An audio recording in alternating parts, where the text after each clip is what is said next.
Hello students, this is Rajiv and you are learning on Aims Academy. तो आप सभी का बहुत बहुत स्वागत है हमारे 7th वीडियो में एक्सीलेंस सीरीज की। गलत बोल दिया है 8th नहीं बेटा 7th है 7th वीडियो बोल दिया। हाँ, एक्सीलेंस सीरीज की 7th वीडियो। चलो कोई बात नहीं, retake, camera action, retake. Hello students, this is Rajiv and you are learning on Aims Academy. तो आप सभी का स्वागत है हमारे एक्सीलेंस सीरीज की 7th वीडियो में, जिसमें हम डिस्कस करने वाले हैं 20 most important questions of chapter 8 क्वाड्रिलैटरल्स। इससे पहले ट्रायंगल अपलोड किया है, आप प्लेलिस्ट में जाकर बाकी सारी वीडियोस देख सकते हैं। तो देर किस बात की, शुरू करते हैं अपना क्वेश्चन नंबर 1। फर्स्ट 4 क्वेश्चंस हम एमसीक्यूज करने वाले हैं। एक बार रीड करते हैं। If APB and CQD are two parallel lines, जो मैंने आपके लिए ऑलरेडी ड्रॉ की हुई हैं, APB and CQD are two parallel lines, then the bisectors of the angle APQ के bisector BPQ, CQP and DQP, इन सभी के बाइसेक्टर्स मीट करते हैं। ठीक है, और वो क्या कह रहे हैं, फॉर्म। बेसिकली वो आपसे क्या कह रहे हैं कि भाई एक यहां पर एंगल होगा विच इज ऑब्वियसली 90 डिग्री, यहां पर भी 90 डिग्री, यहां पर भी 90 डिग्री और यहां पर भी 90 डिग्री। ठीक है, वो क्या कह रहे हैं, इसके बाइसेक्टर्स।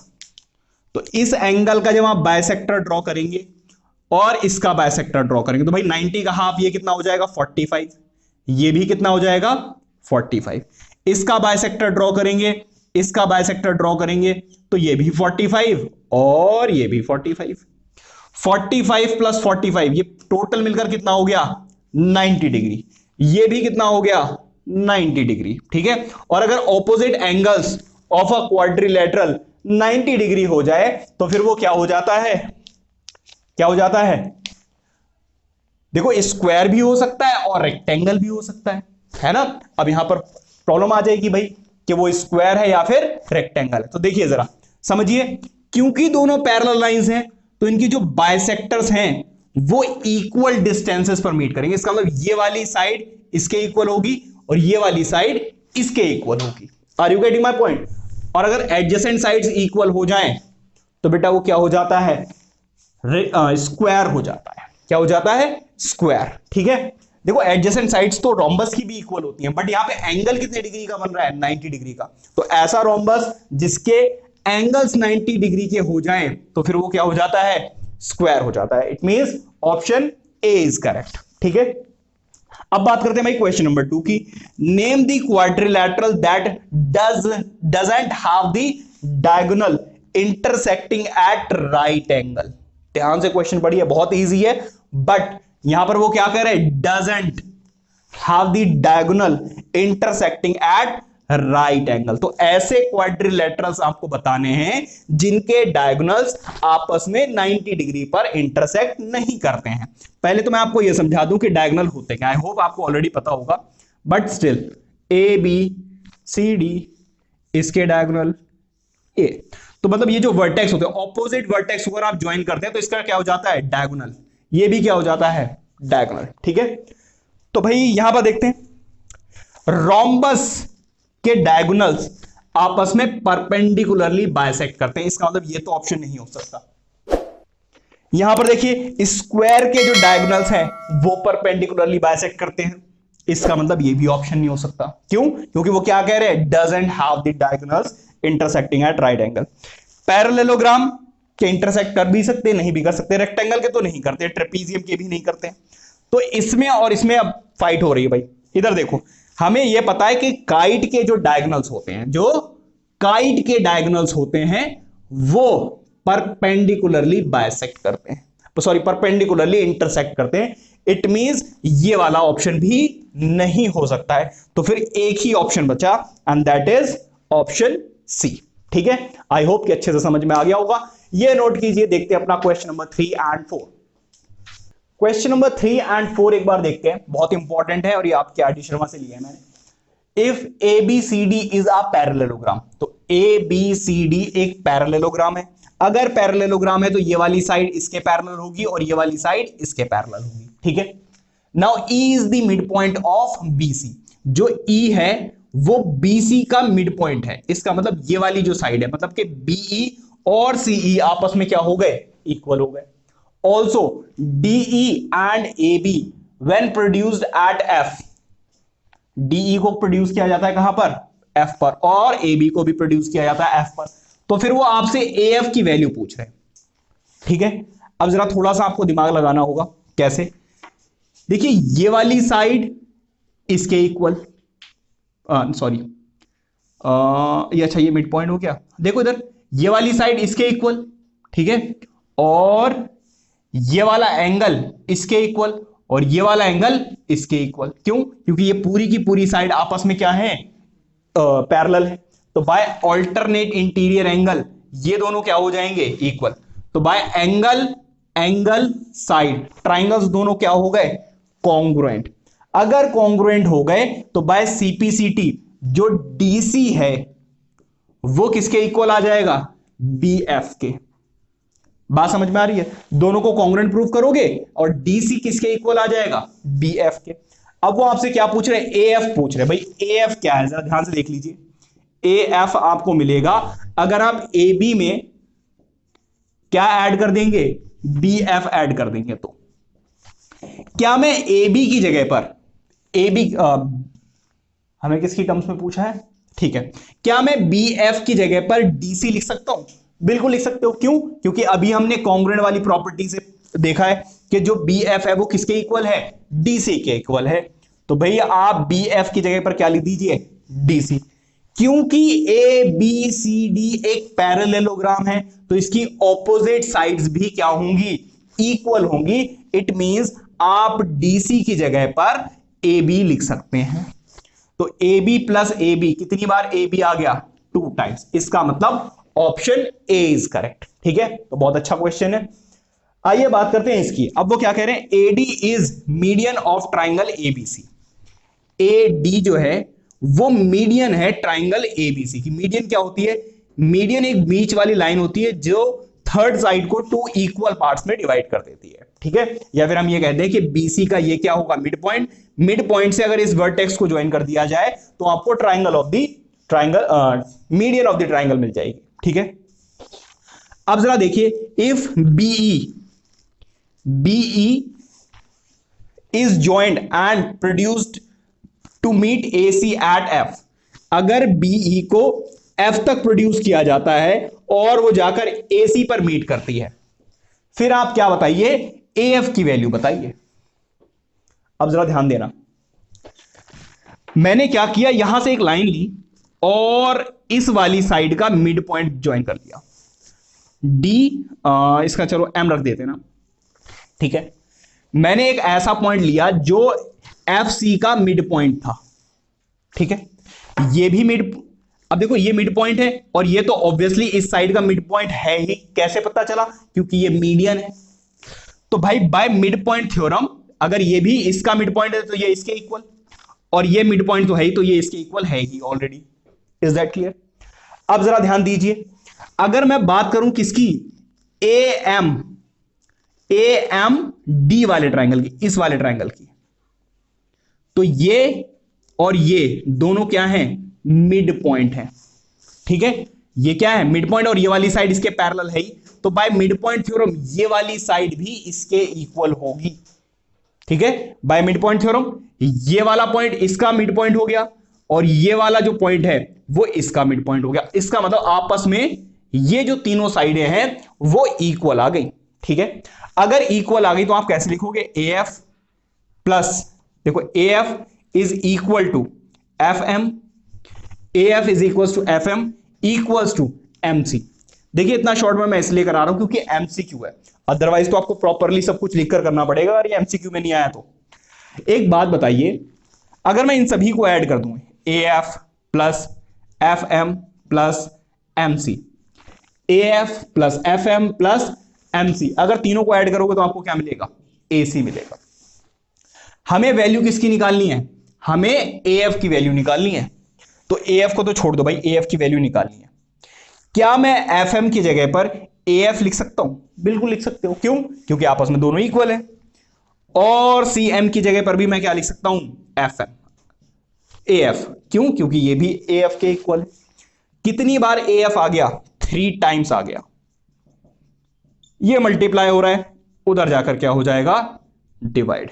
इसका मतलब ये है कि जो AF है वो AC का 1/3 है। इसका मतलब ऑप्शन बी इज करेक्ट। ठीक है, तो ये थे हमारे MCQs। ये नोट कीजिए। देखिए MCQs और भी हो सकते हैं और इंपॉर्टेंट भी हो सकते हैं, जो मुझे बेस्ट लगे वो मैंने आपको 4 करा दिए। क्यों? क्योंकि हम क्या कर रहे हैं? 20 मोस्ट इंपॉर्टेंट क्वेश्चंस। ठीक है, ये नोट कीजिए। आइए स्टार्ट करते हैं अपने short answer type questions. Question number 5 देखिए, बहुत ज्यादा इंपॉर्टेंट है। पहली बात तो इसमें आपको फिगर नहीं दी हुई है, ठीक है, एंड सेकेंड थिंग इज के क्वेश्चन भी बहुत इंपॉर्टेंट है। एक बार रीड करते हैं। इन अ क्वाड्रिलैटरल ABCD, तो पहले ड्रॉ कर लेते हैं भाई। जैसा जैसा बोलते रहेंगे वैसा वैसा करते रहेंगे, ABCD। ठीक है, इसके बाद वो क्या बोल रहे हैं? एंगल C जो है वो 70 डिग्री है और एंगल B जो है वो 120 डिग्री है। ठीक है भाई, इसके बाद वो क्या बोल रहे हैं? And angles bisectors of A and D meet at P। तो एंगल A और एंगल D, इन दोनों के बाइसेक्टर्स जो हैं वो P पर मीट करते हैं। ठीक है, अब वो आपसे क्या पूछ रहे हैं? एंगल APD, ये वाला एंगल पूछ रहे हैं। कैसे निकालेंगे जरा देखिए सॉल्यूशन। इसमें पहले तो आपको गिवन लिखना होगा, जैसा कि आप लोगों को सिखाया गया है। फिर आप लिखेंगे टू प्रूव और लास्ट में लिखेंगे प्रूफ। देखिए जरा जरा गिवन क्या क्या है। एक तो एंगल B दे दिया है 120 डिग्री, एंगल C दे दिया है 70 डिग्री। ये दो चीजें आपको गिवन है। ठीक है, प्रूफ हमें क्या करना है? हमें APD इस वाली वैल्यू को फाइंड आउट करना है। Now in quadrilateral ABCD, in quadrilateral ABCD हमें यह पता है कि 4 एंगल्स का सम कितना होता है? 4 एंगल्स का सम 360 होता है। रीजन क्या है? Angle sum property. ठीक है, अच्छा मैं क्या कर रहा हूं? Dividing this equation by 2, dividing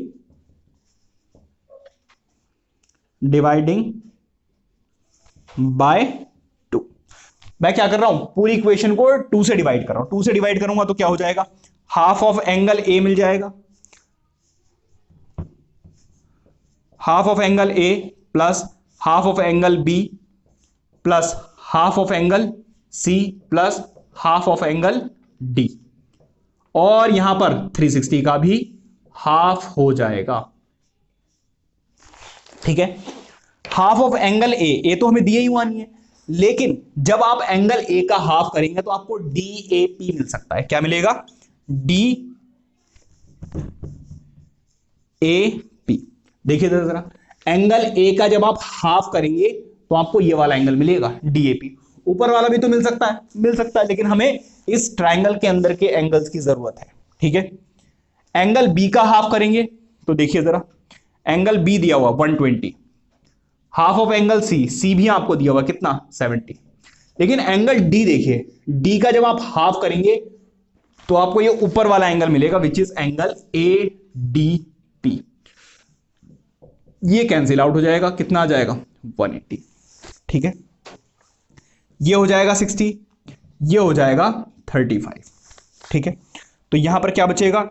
DAP plus angle ADP, और उधर साइड में क्या है? 180। देखिए ये प्लस में है, उधर जाकर माइनस, ये प्लस में है, उधर जाकर माइनस। ठीक है, तो angle DAP plus angle ADP, 180 में से आप 60 सब्ट्रैक्ट करेंगे तो कितना आ जाएगा? 120। 120 में से ये सब्ट्रैक्ट करेंगे तो आपका आंसर आएगा 85 डिग्री। ठीक है, ये आ गया आपको। इसका मतलब इस वाले एंगल और इस वाले एंगल का सम आपको पता चल गया विच इज 85। कितना है भाई? 85। अब मैं इस ट्राइंगल की बात कर रहा हूं, APD, इस वाले ट्राइंगल की बात कर रहा हूं। इन ट्राइंगल APD, इसमें 4 एंगल्स दिए हुए, कौन कौन सा? एक तो D A P plus A D P और एक ए पी डी। इन 3 एंगल्स का सम कितना आएगा? 180। रीजन क्या है? Angle sum properties. ठीक है, अब जरा ध्यान दीजिए, इन दोनों एंगल्स का सम मैं ऑलरेडी फाइंड आउट कर चुका हूं एंड दैट इज 85। APD ये प्लस में है, उधर जाकर माइनस हो जाएगा, तो 180 माइनस 85 आंसर कितना आ जाएगा? 95। और हमें यही बताना था, ये वाला एंगल बताना था, जो कि कितना आ गया है? 95। ठीक है, तो इस तरीके से ये क्वेश्चन होना है और इसीलिए ये इंपॉर्टेंट भी है, ये नोट कीजिए। बात करते हैं क्वेश्चन नंबर 6 की। क्वेश्चन नंबर 6 देखिए, बहुत ज्यादा इंपॉर्टेंट है, इसकी फिगर देख के ही बच्चे डर जाएंगे। अच्छा चलो वीडियो पॉज करके एक बार खुद से ट्राई करना, पता चल जाएगा कैसा है। देखिए इधर जरा, in the following figure ABCD, ध्यान से देखिए, ABCD इज अ स्क्वायर। अगर ये स्क्वायर है तो ये वाला एंगल, ये वाला एंगल, ये वाला एंगल और ये वाला एंगल कितने डिग्री का होगा? 90 डिग्री। ये वाली साइड इसके इक्वल होगी, ये वाली साइड इस पूरी साइड के इक्वल होगी। ठीक है, इसके बाद M is the mid point of AB। M जो है वो AB का मिड पॉइंट, मतलब ये वाली साइड इस वाली साइड के यहां से यहां तक इसके इक्वल होगा। ठीक है, तो गिवन में क्या मिल गया आपको? AM is equal to BM। ठीक है, और साथ में उन्होंने हमें क्या दिया हुआ है? ये जो DM है वो परपेंडिकुलर है किसके ऊपर? FE के ऊपर। तो DM जो है वो परपेंडिकुलर है EF के ऊपर। और प्रूफ में हमें क्या करना है कि जो DE है, ध्यान से देखेंगे, DE जो है ये वाली साइड और DF ये वाली साइड आपस में इक्वल। देखो बनाने में हो सकता है छोटी बड़ी लग रही हो, बट ये दोनों हमें प्रूव करनी है। ठीक है, तो DE is equal to DF। जरा ध्यान देंगे, इस छोटे वाले ट्राइंगल और इस छोटे वाले ट्राइंगल पे फोकस करेंगे। In triangle FAM and triangle EBM। ठीक है, क्या होगा जरा देखिए, एंगल ये हो जाएगा आपका एंगल साइड से, एंगल से हो जाएगा। ठीक है, तो एंगल FAM, ध्यान दीजिए, अगर ऊपर वाला 90 डिग्री का है तो FAM ये वाला एंगल भी कितने डिग्री का होगा? 90 डिग्री का होगा। और ये किसके इक्वल होगा? EBM के इक्वल होगा, एंगल EBM के इक्वल। रीजन क्या होगा? Each 90 degree. इसके बाद ये वाली जो साइड है वो इसके इक्वल होगी, मतलब AM जो है वो BM के इक्वल है। रीजन क्या है? M is mid point, is the mid point, या फिर आप गिवन लिख सकते हो। M क्या है? AB का मिड पॉइंट है, तो ये वाली साइड इसके इक्वल होगी। और जरा ध्यान से देखना, AMF जो है वो एंगल BME के इक्वल होगा।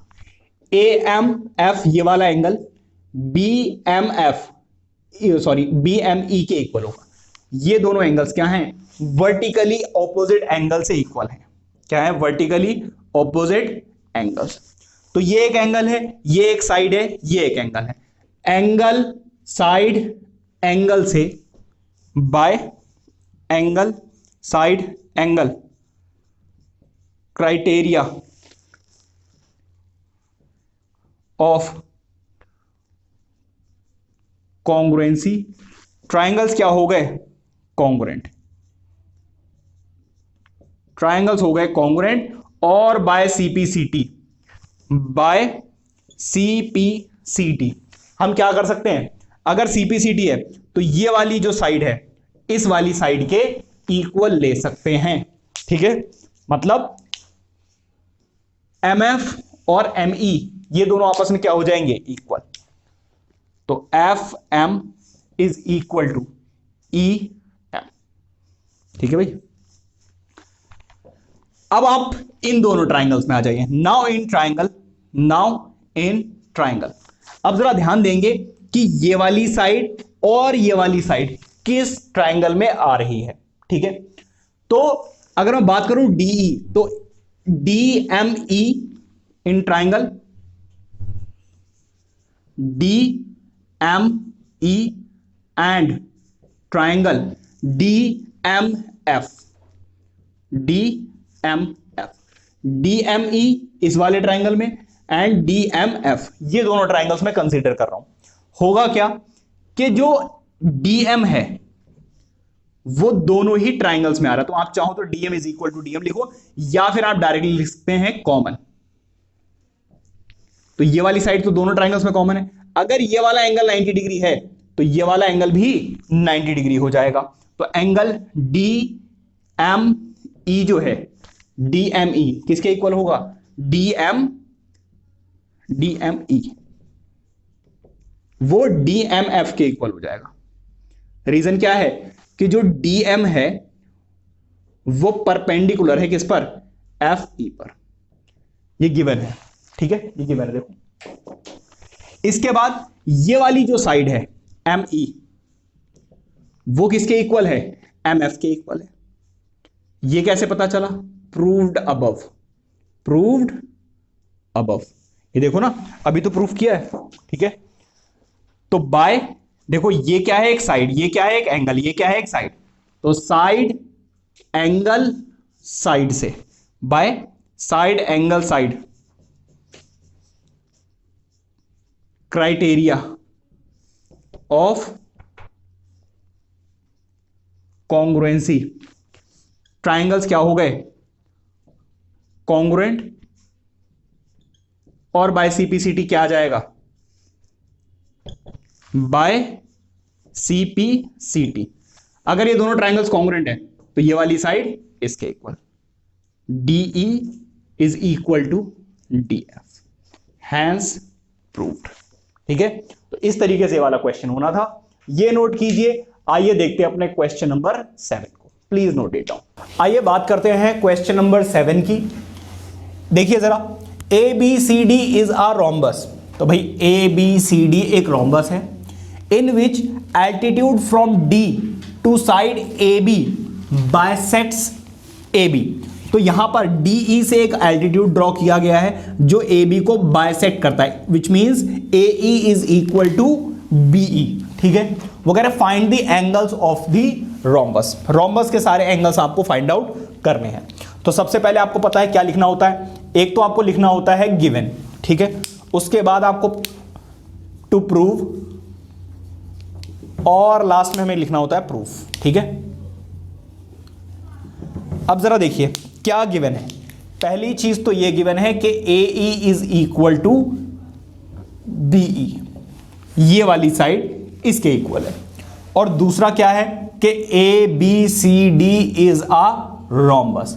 और अगर रोम्बस है तो आपको यह बात बिल्कुल क्लियर होनी चाहिए कि ये सारी की सारी साइड्स आपस में क्या है? इक्वल है। ठीक है, अच्छा, टू प्रूव हमें क्या प्रूव करना है? एंगल ए हमें बताना है, एंगल बी हमें बताना है, एंगल सी हमें बताना है, और एंगल डी। सारे के सारे एंगल्स बताने आपको रोम्बस के। ठीक है, अगर मुझे कोई भी एक एंगल मिल जाए, सपोज मुझे ये मिल गया, तो ये वाला एंगल इसके इक्वल होगा या नहीं होगा? ऑब्वियसली होगा, क्योंकि opposite angles of a parallelogram और रोम्बस आर इक्वल। अगर मिल गया तो मैं बाय एडजेसेंट एंगल्स या को इंटीरियर एंगल से एंगल बी निकालूंगा, और जो एंगल बी होगा वही आपका एंगल डी होगा। तो बेसिकली एल्टीट्यूड था, मैंने यहां पे इसको ज्वाइन किया है, कंस्ट्रक्शन की है। तो अब मैं इन दोनों ट्राइंगल्स को कॉन्ग्रुएंट प्रूव करने की कोशिश करूंगा और फिर फाइंड आउट करूंगा एंगल ए। कैसे फाइंड आउट करेंगे जरा देखिए। अच्छा, एक बात बताइए, in triangle AED and triangle BED, देखिए जरा, AED एंड BED होगा क्या? AE जो है वो BE के इक्वल है, क्यों इक्वल है? क्योंकि गिवन है भाई, ये एल्टीट्यूड क्या कर रहा है, इसको बाइसेक्ट कर रहा है, तो AE is equal to BE, question में दिया हुआ है। इसके बाद angle AED is equal to angle BED। AED और BED ये दोनों एंगल्स आपस में इक्वल हैं। क्यों इक्वल हैं? क्योंकि ईच 90 डिग्री है। और बाद में जो DE है वो दोनों साइड कॉमन है, तो DE is equal to DE, या फिर सिर्फ एक बार लिखकर आप क्या लिखेंगे, कॉमन। तो ये है एक साइड, ये है एक एंगल, और ये है एक साइड, तो साइड एंगल साइड से by side angle side criteria of congruency, triangles बेटा क्या हो जाएंगे, congruent.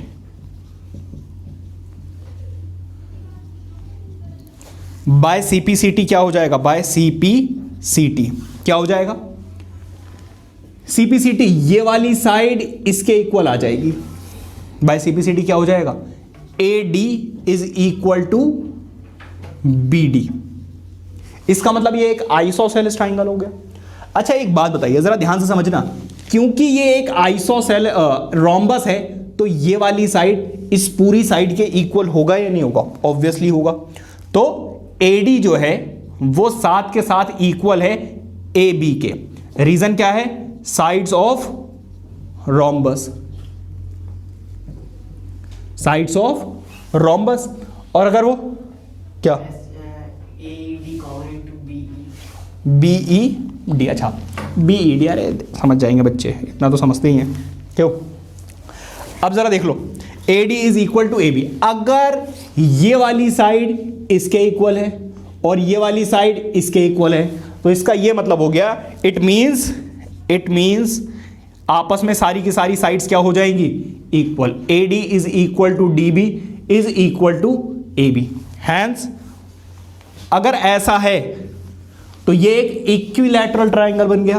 Hence ABD is an equilateral triangle. और इक्विलैटरल ट्राइंगल के सारे एंगल्स क्या होते हैं, 60 डिग्री होते हैं। Is that clear? अगर ये 60 डिग्री आ गया तो ये वाला एंगल भी कितना हो जाएगा, 60। रीजन क्या है, ऑपोजिट एंगल्स ऑफ रोम्बस, या फिर पैरेललोग्राम, जो भी बोलना है बोल सकते हो। तो इससे एंगल C भी कितना आ गया, 60 डिग्री। तो दो एंगल्स तो अब हमारे पास आ चुके हैं, ठीक है। अब एक बात बताइए, angle C plus angle B, angle C plus angle B, इन दोनों एंगल्स का सम कितना होगा, 180। रीजन क्या होगा, एडजेसेंट एंगल्स या फिर को इंटीरियर एंगल, कुछ भी बोल सकते हो, एडजेसेंट एंगल्स। इसमें हमें एंगल C की वैल्यू पता ही है, कितना, 60 डिग्री। ये प्लस में है, उधर जाकर माइनस 60 माइनस 180 माइनस 60 कितना हो जाएगा, 120 डिग्री। और हमें पता है एंगल B किसके इक्वल है, एंगल D के। रीजन क्या है, ऑपोजिट एंगल्स ऑफ रोम्बस। तो इस तरीके से एंगल D की वैल्यू कितनी मिल गई, भाई B की वैल्यू हमें पता है ना कितनी, 120, तो एंगल D की वैल्यू भी मिल गई 120, ठीक है। तो इस तरीके से आप सारे एंगल्स फाइंड आउट करेंगे। आई होप कि अच्छे से समझ में आ गया होगा। ये नोट कीजिए, बढ़ते हैं अपने long answer type questions, please note it down. आइए बात करते हैं क्वेश्चन नंबर 8 की, जो आपका एनसीईआरटी एग्जाम्पलर से लिया गया है। बहुत इंपॉर्टेंट क्वेश्चन है, एक बार रीड कीजिए। In figure given below P is the mid point of side BC। P क्या है, BC का मिड पॉइंट है। अगर मिड पॉइंट है तो BP किसके इक्वल होगा, PC के इक्वल होगा। ऑफ अ पैरेललोग्राम ABCD, तो ABCD क्या है, एक पैरेललोग्राम है। अगर पैरेललोग्राम है तो pair of opposite sides will be parallel and equal, ठीक है। सच दैट एंगल BAP किसके इक्वल है, ये वाला एंगल इस पूरे के इक्वल है। ये छोटा बड़ा लग रहा है बट आप समझ जाइए कि ये वाला एंगल इसके इक्वल है, ठीक है। अच्छा, अब हमें क्या करना है, गिवन मैंने लिख लिया है कि ये वाला एंगल इसके इक्वल है, BAP is equal to DAP, ये दोनों एंगल्स आपस में इक्वल है, और साथ में BP जो है वो PC के इक्वल है, और ABCD क्या है, एक पैरेललोग्राम है, ये सब कुछ दिया हुआ है। हमें प्रूफ क्या करना है कि जो AD है वो CD का डबल है।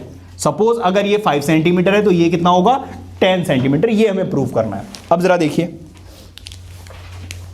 एक बात बताइए कि एंगल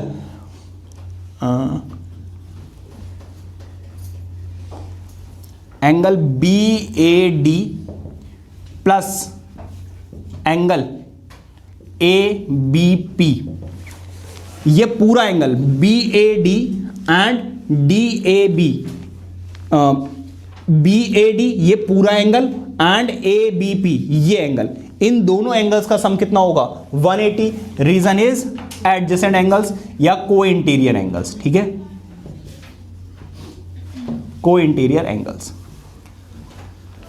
अब जरा देखिए, ये वाला एंगल हमें नहीं पता है तो इसको ऐसे ही छोड़ देते हैं। ये प्लस में है, उधर जाकर क्या हो जाएगा, माइनस, तो एंगल ABP, ठीक है। ऐसा करते हैं, B की वैल्यू निकाल लेते हैं, B की वैल्यू निकालते हैं, B ट्राइंगल में दिया हुआ है, ठीक है। देखो जरा, angle ABP is equal to 180 minus angle BAD, इसकी अभी हमें आगे जरूरत पड़ने वाली है। नाउ इन ट्राइंगल ABP, क्या आपको ABP नजर आ रहा है?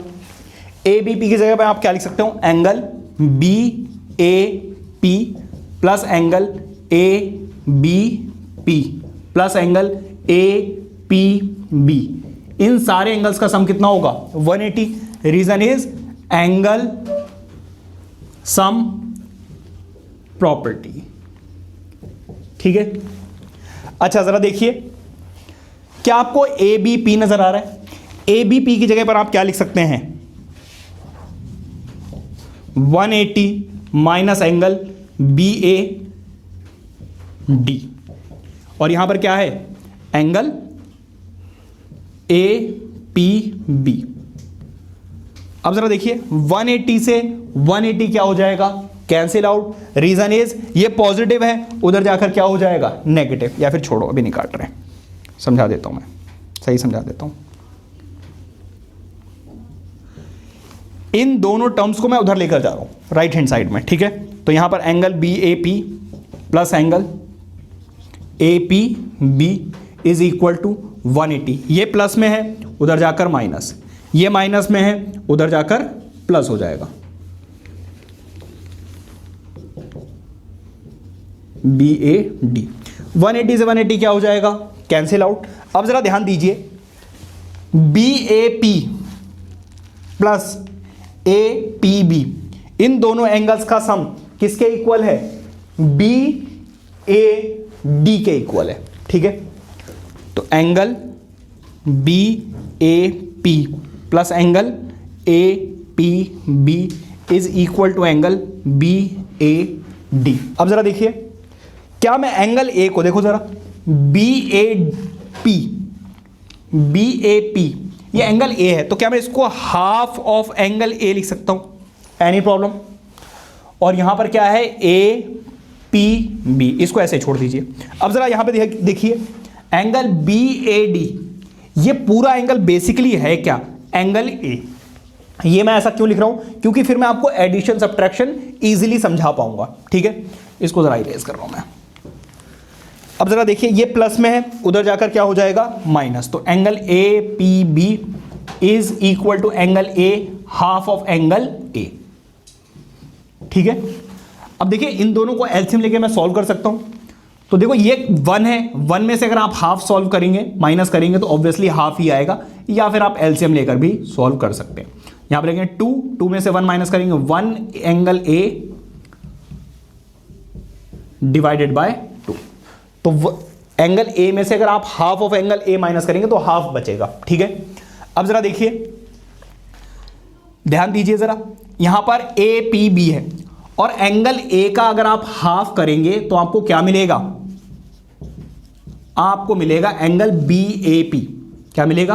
B A P. अगर ये वाला एंगल, ध्यान दीजिए जरा, बी ए पी ये वाला एंगल ए पी बी इस वाले एंगल के इक्वल आ गया तो ये एक आइसोसेलेस ट्रायंगल हो गया या नहीं हो गया? और अगर ये एक आइसोसेलेस ट्रायंगल है तो जो ए बी है वो किसके इक्वल होगा?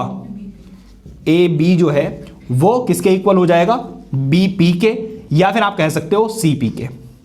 सी पी की जरूरत तो नहीं हमें, नहीं इसकी जरूरत नहीं है, ठीक है। रीजन क्या है? आइसोसेलेस प्रॉपर्टी, आइसोसेलेस प्रॉपर्टी है ये, ठीक है। और अगर ऐसा है तो जरा ध्यान दीजिए, बीपी जो है, बीपी वो क्या है? हाफ ऑफ, बीपी जो है वो क्या है? Half of BC. Any problem?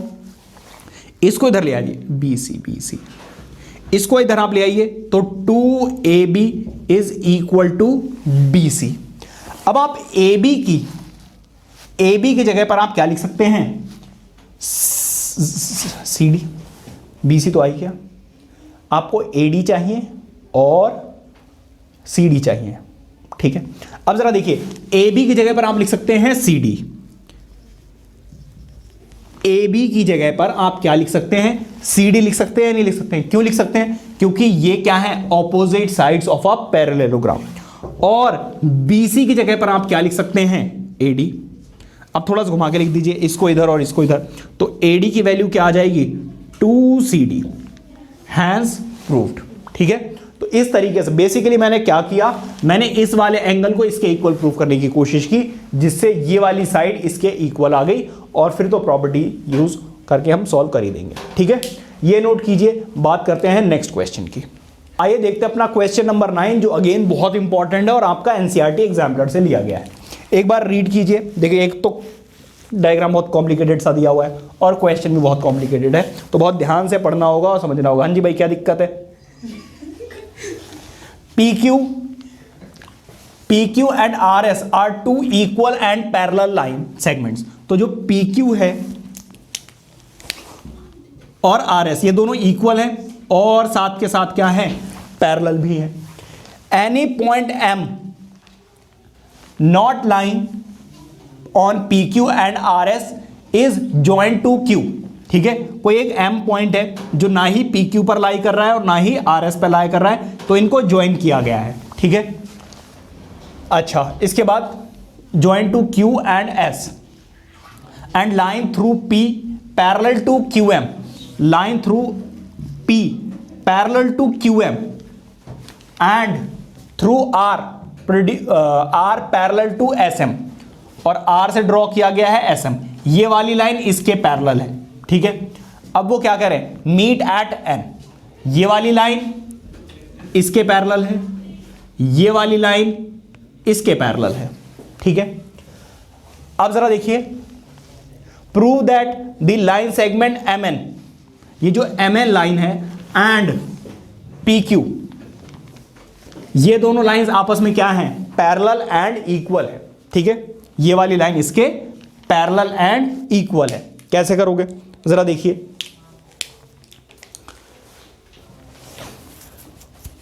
ऐसे तो ऐसे दिख रहा है ये। चलो गिवन देखिए जरा, गिवन क्या है भाई? कि PQRS इज अ पैरेललोग्राम, ये हमें गिवन है, ठीक है। साथ के साथ हमें क्या गिवन है? PN जो है वो पैरेलल है किसके? QM के, एंड जो NR है that is parallel to MS, ये वाली साइड इसके।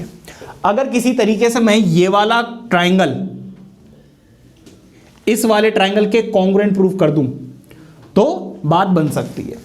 क्या करूंगा मैं? जरा देखिए, मैं बोल रहा हूं, अच्छा पहले प्रूफ देख लेते हैं। हमें प्रूफ क्या करना है? हमें प्रूफ करना है कि जो NM है वो पैरेलल है किसके? NM जो है वो पैरेलल है किसके? PQ के, और साथ के साथ NM जो है वो इक्वल भी है किसके? PQ के। ये हमें प्रूफ करना है। अब जरा देखिए, मैं ये बोल रहा हूं कि angle RPQ plus angle P R S, P R Q and P R S, इन दोनों एंगल्स का सम कितना होगा? 180 होगा।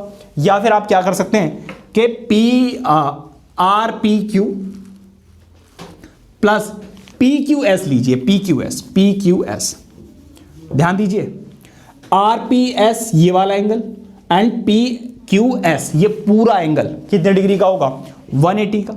रीजन क्या है? Adjacent angle, adjacent angles. ठीक है, क्या मैं इसको ब्रेक करके लिख सकता हूं? आर पी क्यू, क्या मैं पी क्यू एस को ब्रेक करके लिख सकता हूं? P Q M plus angle M Q S, जरा ध्यान दीजिए, इस वाले एंगल को मैंने ब्रेक करके लिखा है। ये पूरा एंगल क्या है? पी क्यू एस, ये पूरा एंगल, इसको मैंने ब्रेक करके लिखा है P Q M and M Q S, इन दोनों का सम अभी भी तो 180 ही रहेगा। तो ये रही मेरी फर्स्ट इक्वेशन। अब आ जाइए जरा इधर और क्या मैं ये बोल सकता हूं कि एंगल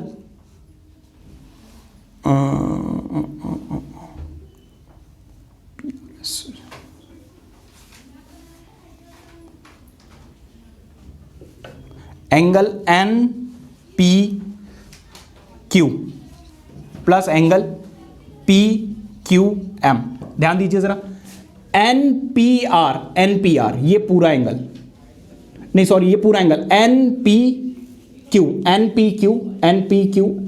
ये पूरा एंगल एन पी क्यू होगा, एन पी क्यू और पी क्यू एम, इन दोनों एंगल्स का सम भी कितना होगा? 180। रीजन अगेन क्या होगा? Adjacent angle, adjacent angles. अब जरा देखिए, ये भी 180 और ये भी 180, क्या मैं दोनों को इक्वेट कर सकता हूं? अच्छा रुक जाओ, एक मिनट रुक जाओ, इसको मैं ब्रेक करके लिख रहा हूं, एन पी क्यू को मैं पहले ही ब्रेक करके लिख दे रहा हूं। क्या मैं एन पी क्यू को N P R, angle N P R plus angle R P Q plus angle P Q M लिख सकता हूं? देखो इस वाले एंगल को मैंने ब्रेक करके लिखा है एन पी क्यू, इसको मैंने N P R plus R P Q, इन दोनों एंगल्स का सम लिख दिया है। ठीक है, तो अभी भी ये कितना रहेगा? 180। ये रही मेरी सेकेंड इक्वेशन। तो अब मैं क्या कर रहा हूं? Equating first and second equation, दोनों को इक्वेट कर दीजिए। तो ये देखिए, angle R P Q plus angle P Q M plus angle M Q S is equal to किसके? Angle N P R plus angle R P Q plus angle P Q M.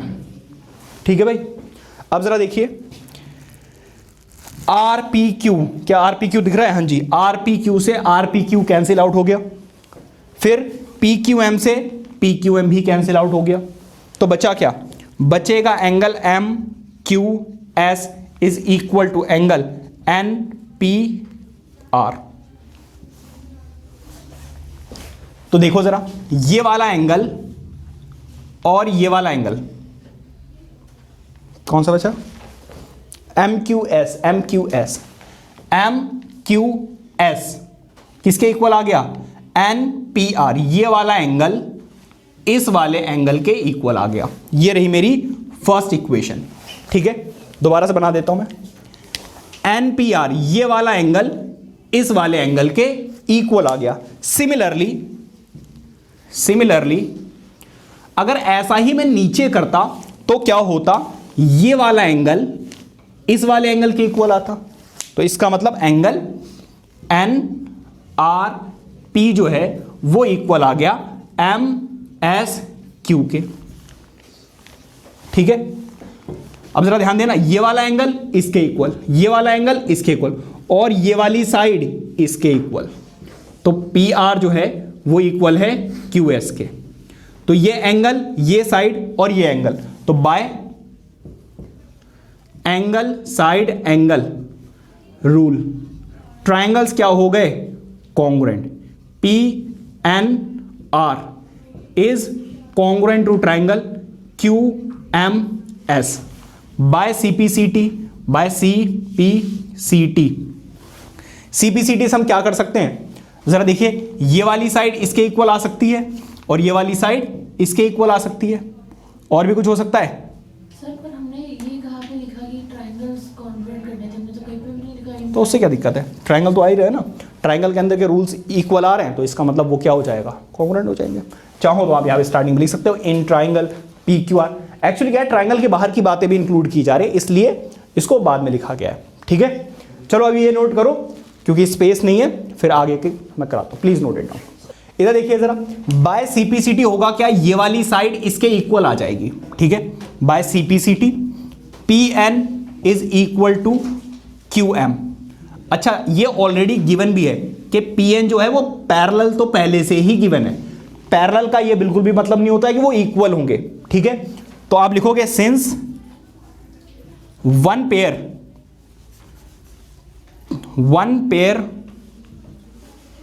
Of a pair of opposite sides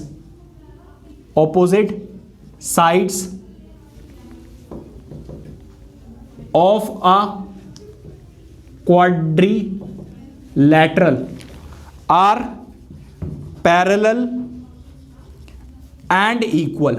अगर ऐसा हो जाए किसी भी quadrilateral में कि one pair parallel भी हो जाए और इक्वल भी हो जाए, तो बेटा सेकंड पेयर अपने आप ही पैरेलल एंड इक्वल हो जाता है। ठीक है, तो by CPCT parallel hence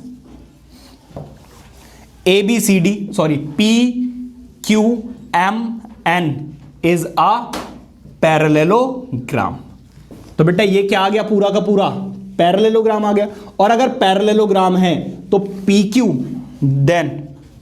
PQ जो है वो इक्वल आ जाएगा NM के, और साथ के साथ में क्या आ जाएगा, PQ जो है वो पैरेलल भी हो जाएगा NM के, जो हमें प्रूव करना था। समझ में आ गई बात यानी। तो इस तरीके से आपको ये क्वेश्चन करना है, थोड़ा सा कॉम्प्लिकेटेड है, ध्यान से क्वेश्चन को देखिए, समझिए और एक दो बार खुद से प्रैक्टिस कीजिए। ये नोट कीजिए। देखते हैं अपना क्वेश्चन नंबर 10। आइए बात करते हैं अपने क्वेश्चन नंबर 10 की, जो आपके एनसीईआरटी में भी गिवन है और एग्जाम्पलर में भी गिवन है। तो बहुत अच्छा क्वेश्चन है, एक बार रीड करते हैं। ABCD is a trapezium in which AB is parallel to CD। तो यहां पे देखिए वो बोल रहे हैं AB is parallel to CD, ठीक है, and AD is equal to BC। AD जो लाइन है वो BC के इक्वल है, इसका मतलब ये एक आइसोसेलेस ट्रेपीजियम है। शो दैट, फर्स्ट पार्ट में आपको करना है A इक्वल्स टू B, मतलब ये वाला एंगल इसके इक्वल शो करना है। इसमें फिर आपको C इक्वल्स टू D करना है, फिर ट्राइंगल ABC। चलो देखते हैं, ये 4 पार्ट्स आपको गिवन है, ठीक है। तो आप given to prove and proof लिखेंगे। तो गिवन में क्या है जरा देख लीजिए, दो चीजें हैं कि AB जो है वो पैरेलल है CD के, एंड AD जो है that is equal to BC, ठीक है। दो चीजें गिवन है। टू प्रूव में आप ये 4 पार्ट्स लिखेंगे, ये आप खुद कर लोगे।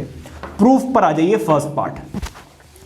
अब आप जरा देखिए हमने क्या किया है, कंस्ट्रक्शन की है, ठीक है। फिगर एक्चुअली गिवन है, चलो इसको आप x ले लीजिए, ठीक है। ये वाली जो साइड है वो इसके पैरेलल है और साथ के साथ इक्वल भी है, ठीक है, बाय कंस्ट्रक्शन। अब जरा देखिए, मैं ये बोल रहा हूं कि AD is parallel to EC, then होगा क्या, जरा ध्यान से देखिए। एंगल BA या फिर EAD is equal to angle XEC। जरा देखो, EAD मतलब कि ये पूरा एंगल XEC इस पूरे एंगल के इक्वल होगा। रीजन क्या होगा, कॉरेस्पॉन्डिंग एंगल्स। रीजन क्या है भाई, कॉरेस्पॉन्डिंग एंगल्स, ठीक है। अब जरा देखिए, अच्छा एक बात हो, अगर ये वाली साइड इसके इक्वल है और ये वाली साइड इसके इक्वल है, तो क्या होगा, BC और CD दोनों आपस में इक्वल हो जाएंगे या नहीं हो जाएंगे? तो आप लिखोगे since AD is equal to EC and AD is also equal to BC, then from first, इसको फर्स्ट इक्वेशन ले लीजिए, इसको second, from first and second equation, देखो अगर ये दोनों इक्वल है तो आपस में ये दोनों भी इक्वल हो जाएंगे, तो BC जो है वो किसके इक्वल आ जाएगा, EC के। भाई ये वाली साइड इसके इक्वल है। अब जरा ध्यान से सुनना, ट्राइंगल BCE में अगर टू साइड्स इक्वल हो गई तो ये एक आइसोसेलेस ट्राइंगल हो गया, और अगर आइसोसेलेस ट्राइंगल हो गया तो ये वाला एंगल इस वाले एंगल के इक्वल हो जाएगा। Then triangle BCE is an isosceles triangle, और अगर ये एक आइसोसेलेस ट्राइंगल है then angle CBE is equal to angle CEB। Reason क्या है, बेस एंगल्स। जरा देखिए मैंने क्या लिखा, EBC ये वाला angle is equal to BEC, आपस में ये दोनों एंगल इक्वल हो गए या नहीं हो गए? रीजन क्या है, बेस एंगल्स है दोनों के दोनों। अगर ऐसा है तो अब आप मुझे ये बताइए कि अगर मैं इस वाले एंगल की बात करूं, इस वाले एंगल, जरा ध्यान से सुनना, अगर 180 में से मैं ये वाला माइनस कर दूं, 180 में से अगर मैं अंदर वाला एंगल माइनस कर दूं तो मुझे बाहर वाला मिलेगा या नहीं मिलेगा? ऑब्वियसली मिलेगा। इसी तरीके से अगर मैं अंदर वाले में से 180 में से अंदर वाला माइनस करूंगा तो बाहर वाला मिलेगा। और अगर ऐसे समझ में नहीं आ रहा तो एक और ऑप्शन है हमारे पास, क्या कर सकते हैं, ध्यान से सुनना, एंगल ABC ये वाला एंगल प्लस एंगल EBC ये वाला एंगल, इन दोनों एंगल्स का सम कितना होगा, 180। रीजन क्या है, linear pair. Similarly angle BEC plus angle XEC, इन दोनों एंगल्स का भी सम कितना होगा, 180। रीजन क्या है, लीनियर पेयर। अच्छा, दोनों का सम किसके इक्वल है, 180 के। तो इक्वेटिंग बोथ इक्वेशंस, दोनों इक्वेशंस को क्या कर रहा हूं मैं, इक्वेट। क्यों? क्योंकि दोनों ही किसके इक्वल हैं, 180 के इक्वल है। तो अगर राइट हैंड साइड इक्वल है तो लेफ्ट हैंड साइड भी इक्वल होगा। ये वाली साइड इसके इक्वल आ जाएगी। क्लियर है? अब जरा ध्यान दीजिए, CBE या फिर EBC, बात एक ही है। इसको चलो EBC की जगह पर CEB लिख दो, CBE। ऐसा क्यों कर रहा हूं, CBE ऐसा इसलिए कर रहा हूं क्योंकि यहां पे मैच कर जाएगा, फिर आपको समझना थोड़ा सा इजी हो जाएगा। और वहां पर भी CEB, इसको भी CEB कर दो, CEB। ऐसा बस इसलिए कर दिया क्योंकि अब आप थोड़ा सा इजीली पहचान पाओगे, ठीक है, क्योंकि जैसे पहले लिखा हो तो वैसे लिख दिया। अब जरा देखो कि CBE इसको चेंज नहीं किया गया मैंने, यहां पर तो कर दिया, यहां नहीं किया। CBE और CEB, CBE और CEB, CBE और CEB, CBE और BEC, आपस में ये दोनों इक्वल थे तो कट जाएंगे। अगर ये 60 डिग्री होते तो इधर 60 प्लस में था, उधर जाकर माइनस हो जाता तो कट जाता। तो इसका मतलब बाहर वाला एंगल, मतलब ABC जो है वो किसके इक्वल आ गया, XEC के, XEC के, ठीक है। तो ये आ गया। अच्छा एक बात बताओ, ये रही हमारी अंदर वाले एंगल इक्वल बाहर हो गए, ठीक है। कॉरेस्पॉन्डिंग एंगल से हमने कौन सा लिया था, हाँ देखो इस वाली इक्वेशन को, इसको मैं फर्स्ट लेना चाहिए था, इसको सेकंड, इसको थर्ड, इसको सेकंड, इसको थर्ड, ठीक है, हाँ जी। तो ये हमारी हो गई फोर्थ इक्वेशन। अब एक बात हो, फर्स्ट इक्वेशन जरा ध्यान से देखिए। फर्स्ट इक्वेशन में क्या दिया हुआ है कि एक्स ए बी, ये वाला एंगल एक्स ई सी, इन दोनों एंगल्स के इक्वल थे। ये दोनों एंगल्स आपस में क्या थे? इक्वल। और जो हमारी ये वाली इक्वेशन आई है उसमें ये वाला एंगल इस वाले एंगल के इक्वल है। ये वाला एंगल पहले इसके इक्वल था और ये वाला एंगल भी इस वाले एंगल के इक्वल आ गया। तो अगर ये 60 था तो ये भी 60 रहा होगा, और अगर ये 60 है तो ये वाला भी 60 ही रहा होगा ऑब्वियसली। तो अगर ये दोनों आपस में इक्वल है तो आपस में ये दोनों इक्वल होंगे या नहीं होंगे? ऑब्वियसली। तो from first and fourth equation क्या होगा? Angle A is equal to angle B. तो ये था हमारा फर्स्ट पार्ट, थोड़ा सा लंबा था, बाकी सारे पार्ट्स छोटे हैं, ये नोट कीजिए। देखते हैं अपना सेकंड पार्ट। तो आइए देखते हैं अपना सेकंड पार्ट। सेकंड पार्ट में जरा देखिए, a is equal to B तो हम प्रूव कर चुके हैं फर्स्ट पार्ट में। सेकंड पार्ट में हमें क्या प्रूव करना है? हमें प्रूव करना है कि एंगल d जो है वो एंगल c के इक्वल है, ठीक है। तो अब आप मुझे ये बताइए कि angle a plus angle d, इन दोनों एंगल्स का सम 180 होगा या नहीं होगा? Angle a plus angle d, क्यों? क्योंकि ये वाली साइड इसके पैरेलल है, और अगर पैरेलल है तो बाय कॉरेस्पॉन्ड नहीं सॉरी को इंटीरियर एंगल्स, को या एडजेसेंट एंगल्स, को इंटीरियर एंगल्स, या फिर आप एडजेसेंट एंगल्स भी कह सकते हैं। को इंटीरियर एंगल से बेटा क्या हो जाएंगे? सम ऑफ टू को इंटीरियर एंगल्स इज 180, ठीक है। और angle B plus angle C कितना आ जाएगा? 180, ठीक है। Reason again same. अगर मैं इन दोनों को सब्ट्रैक्ट कर दूं तो बेटा देखो ए से बी कट जाएगा या नहीं कट जाएगा? क्यों कट जाएगा भाई? क्योंकि ये दोनों क्या हैं? इक्वल हैं। इक्वल है तो कट गया। यहां पर क्या आ जाएगा? डी माइनस सी। अच्छा 180 से 180 भी कट जाएगा, तो यहां पे क्या आ जाएगा? 0। ये माइनस में है, उधर जाकर क्या हो जाएगा? प्लस। तो ये रहा आपका सेकेंड पार्ट। अब आ जाइए थर्ड पार्ट पे। थर्ड पार्ट पे इन ट्रायंगल, कौन सा वाला? ए बी सी एंड, कुछ बच्चे यहीं पे कॉन्ग्रुएंसी का साइन लगा देते हैं भाई, triangle A B C and triangle B A D. जरा ध्यान से देखना बेटा, क्या कह रहे हैं वो? ए बी सी ये वाला,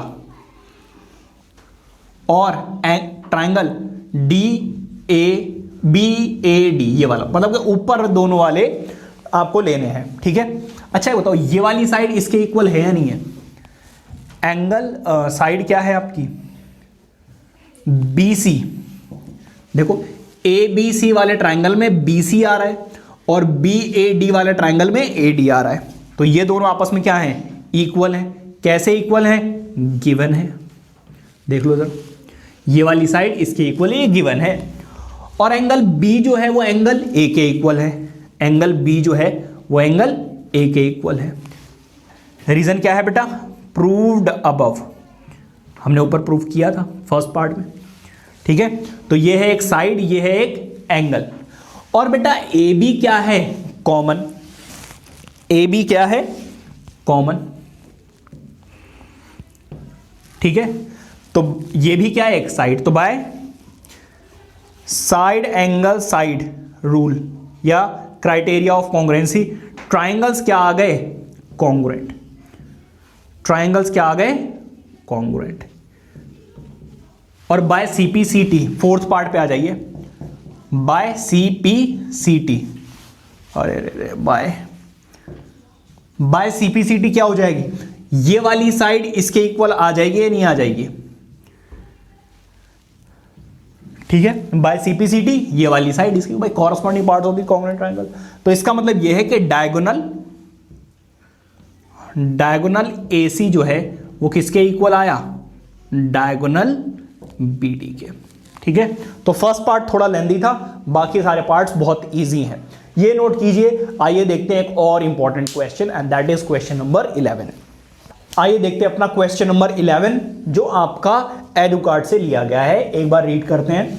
if the bisectors of angle A and angle B of quadrilateral ABCD intersect each other at P, bisectors of angle B and C at Q, bisectors of angle C and D at R, and the bisectors of D and A at S. Then prove PQRS is a quadrilateral whose opposite angles are supplementary. समझाता हूं. वो कह रहे हैं angle A का जो bisector है, इसका मतलब ये है, इसका मतलब ये है कि ये जो AP है वो एंगल ए को बाइसेक्ट कर देती है, 2 इक्वल पार्ट्स में डिवाइड कर देती है, और एंगल बी को भी बाइसेक्ट करती है BP, और ये दोनों आपस में आकर कहां पे मीट करते हैं? P पॉइंट पर. एंगल C और एंगल D के जो बाइसेक्टर्स हैं वो मीट करते हैं कहां पर आकर? R पर. ठीक है, ये इसको बाइसेक्ट करता है, और इसके बाइसेक्टर A और D के बाइसेक्टर S पे मीट करते हैं, B और C के बाइसेक्टर्स आपस में Q पर मीट करते हैं, और जब ये आपस में मीट करते हैं तो PQRS एक क्वाड्रिलेटरल बना लेते हैं. ठीक है, देखो ये वाला एंगल अलग होगा, ये वाला एंगल अलग होगा, इसको चलो 3 से डिनोट करते हैं, इसको 4 से डिनोट करते हैं. ठीक है, 4 लाइन्स है, सारे अलग अलग लाइन्स हैं. अब जरा देखिए, मैंने लिख दिया है कि DR, CR, AP and BP are the bisectors of angle D, C, A and B. हमें शो क्या करना है, जरा ध्यान से सुनिए. वो कह रहे हैं अंदर जो क्वाड्रिलेटरल बनता है उसके ऑपोजिट एंगल्स जो है वो सप्लीमेंट्री है. सप्लीमेंट्री का मतलब ये है कि एंगल SPQ, ये ऊपर वाला एंगल, एंड SRQ, इन दोनों एंगल्स का सम जो है वो 180 होना चाहिए. तो बेसिकली SPQ एंड SRQ, इन दोनों एंगल्स का सम हमें 180 शो करना है. तो आप लिखोगे since ABCD is a quadrilateral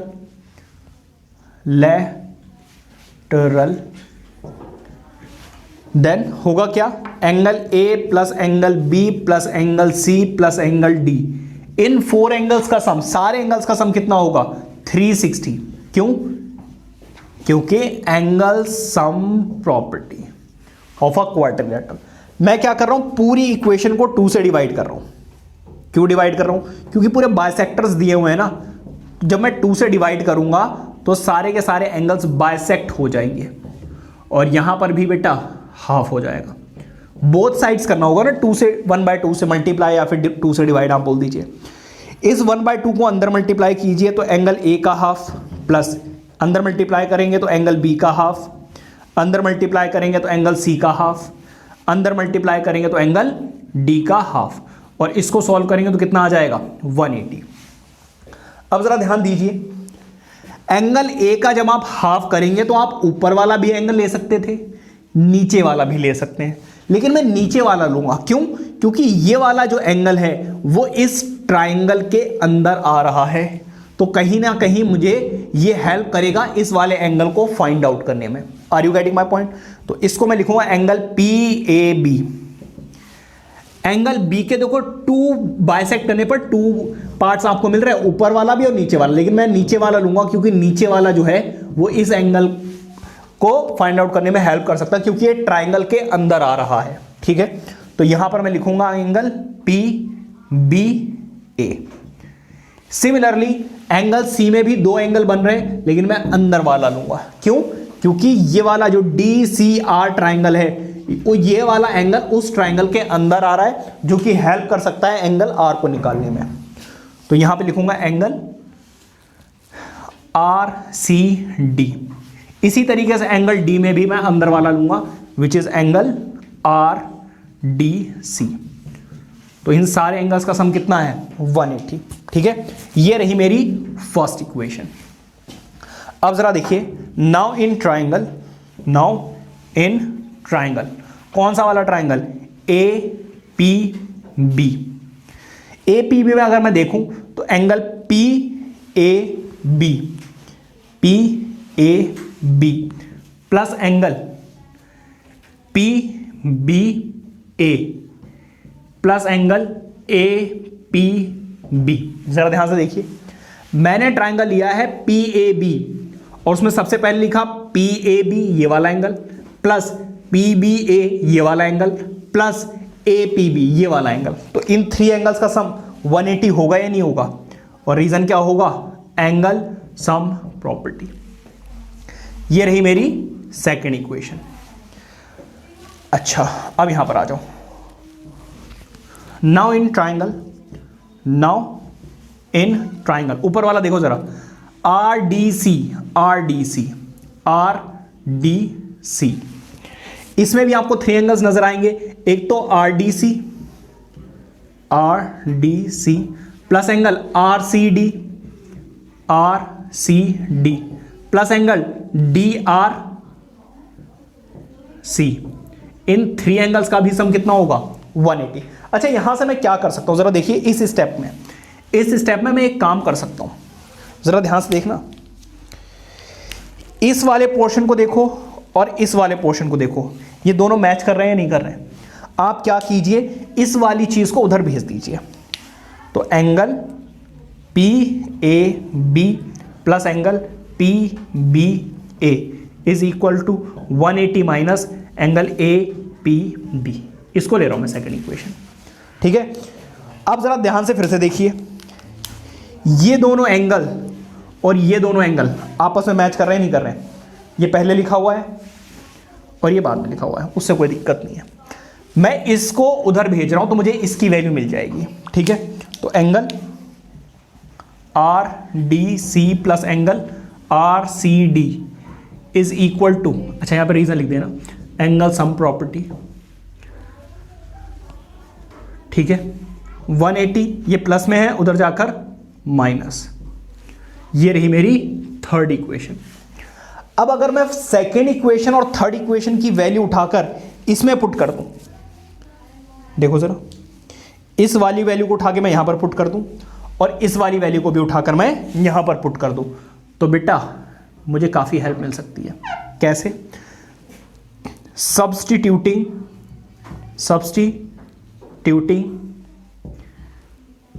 the value of second and third equation in first equation, ठीक है बेटा। सेकेंड और थर्ड इक्वेशन की वैल्यू मैं इसमें पुट कर रहा हूं, तो यहां पर आ जाएगी ये वाली वैल्यू। देखो, इसकी जगह पर आ जाएगा क्या?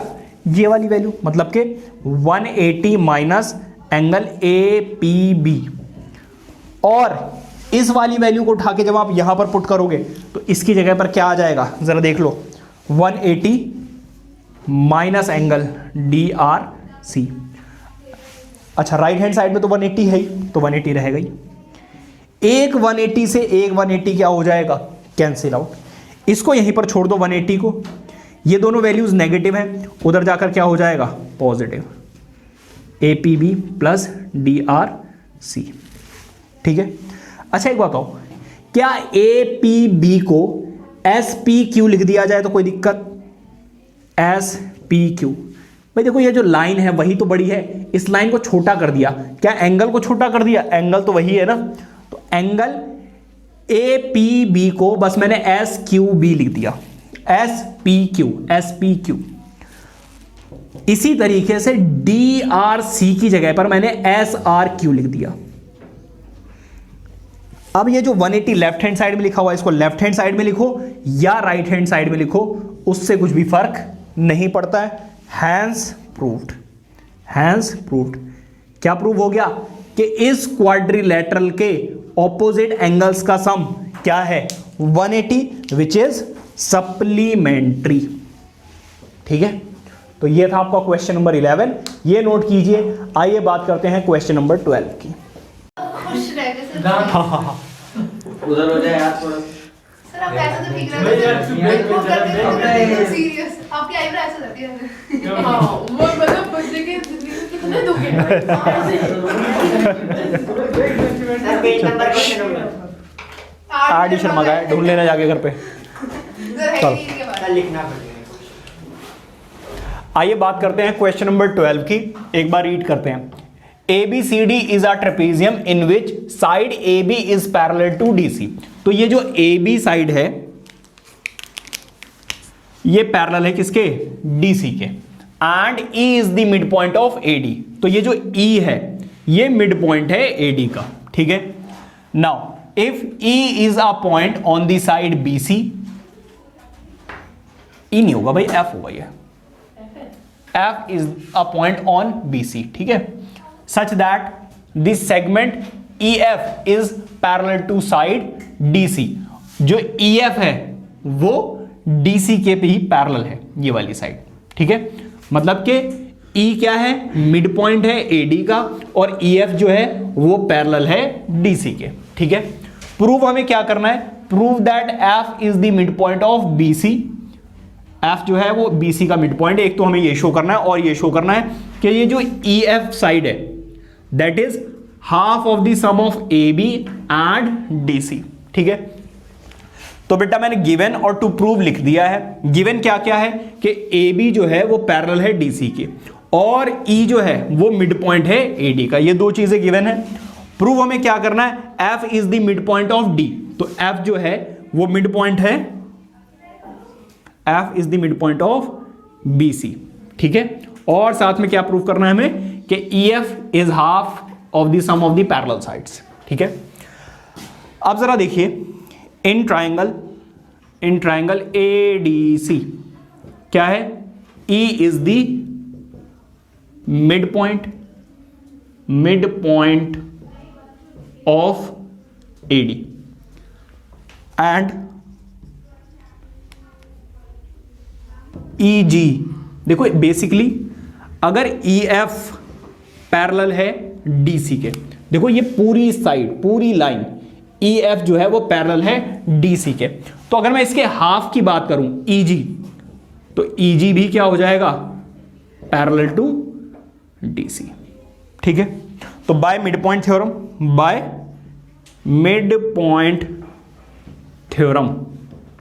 क्या कहती है? बाय मिड पॉइंट थ्योरम या by converse of mid point theorem, ठीक है।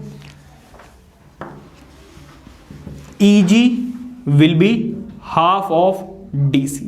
हमने पढ़ा था कि अगर E और G जो है, अगर E क्या हो जाए? मिड पॉइंट हो जाए किसी भी एक साइड का, और EG पैरेलल हो जाए DC के, तो होता क्या है कि जो EG है वो पैरेलल हो जाएगा किसके? DC के। और साथ के साथ हमें यह भी पता चल जाएगा कि G is the mid point of AC। तो ये जो G पॉइंट है वो AC का क्या है? मिड पॉइंट है, ठीक है। तो फर्स्ट इक्वेशन ये रही हमारी।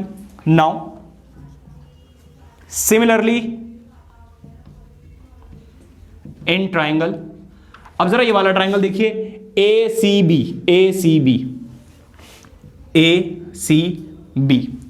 अगर ACB में देखें तो G क्या हो गया? इस वाली साइड का मिड पॉइंट, और ये जो GF है ये पैरेलल है किसके?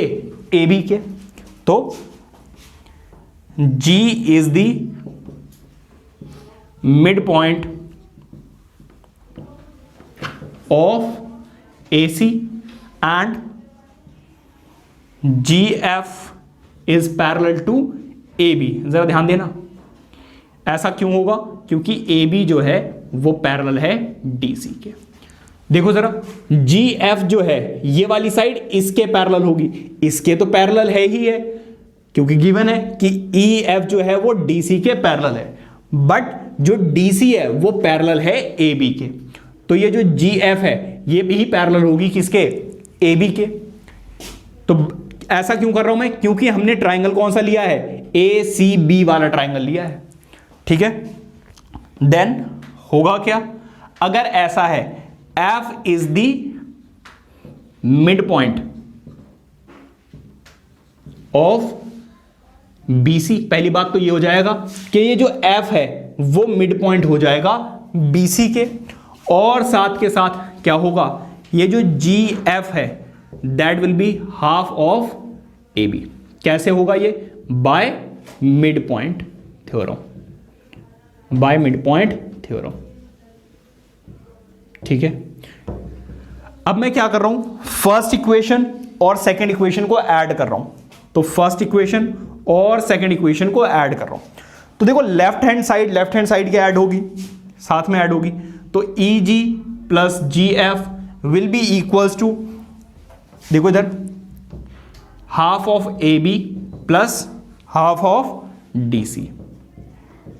अगर आप EG और GF को ऐड करेंगे तो आपको कौन सी साइड मिलेगी, EF, और आप यहां से हाफ जो है वो कॉमन ले सकते हैं, तो क्या हो जाएगा AB प्लस DC। तो ये था हमारा टू प्रूव, दो पार्ट हमें प्रूव करने थे। F is the mid point of BC जो हमने प्रूव कर दिया है, यहां पर F is the mid point of BC, और सेकेंड पार्ट में हमें यह प्रूव करना था कि जो EF है that is half of the sum of the parallel sides, वो भी हमने प्रूव कर दिया है। ठीक है, ये नोट कीजिए। आइए देखते हैं अपने असर्शन रीजन के questions, please note it down. तो असर्शन रीजन का फर्स्ट क्वेश्चन देखते हैं, and that is question number 13। Statement read कीजिए। देखिए इसमें 4 आंसर्स होते हैं, वैसे आपको पता ही है अगर आपने बाकी वीडियोस देखी हुई हैं तो, फिर भी मैं एक बार रीड करके बता देता हूं। ठीक है, ये ऑप्शंस फिक्स्ड हैं फॉर नेक्स्ट 4 क्वेश्चंस। ठीक है, तो फर्स्ट आपका जो आंसर रहेगा वो है statement 1 and statement 2 are true and statement 2 is a correct explanation for statement 1। ये आपका ऑप्शन ए है। ऑप्शन बी है आपका statement 1 and statement 2 are true, statement 2 is not a correct explanation for statement 1। ये आपका ऑप्शन बी है।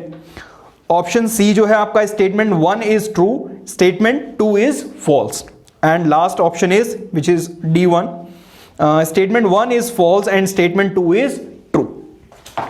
तो देखते हैं कौन से स्टेटमेंट सही रहेगी। फर्स्ट, दोनों साइड कट रहे हैं, ये हाँ साइड, तो भाई यहां पे देखो साइड लिखा हुआ है, चलो बता दूंगा मैं, कोई बात नहीं, वहां पे साइड लिख रहा है, बता दूंगा मैं।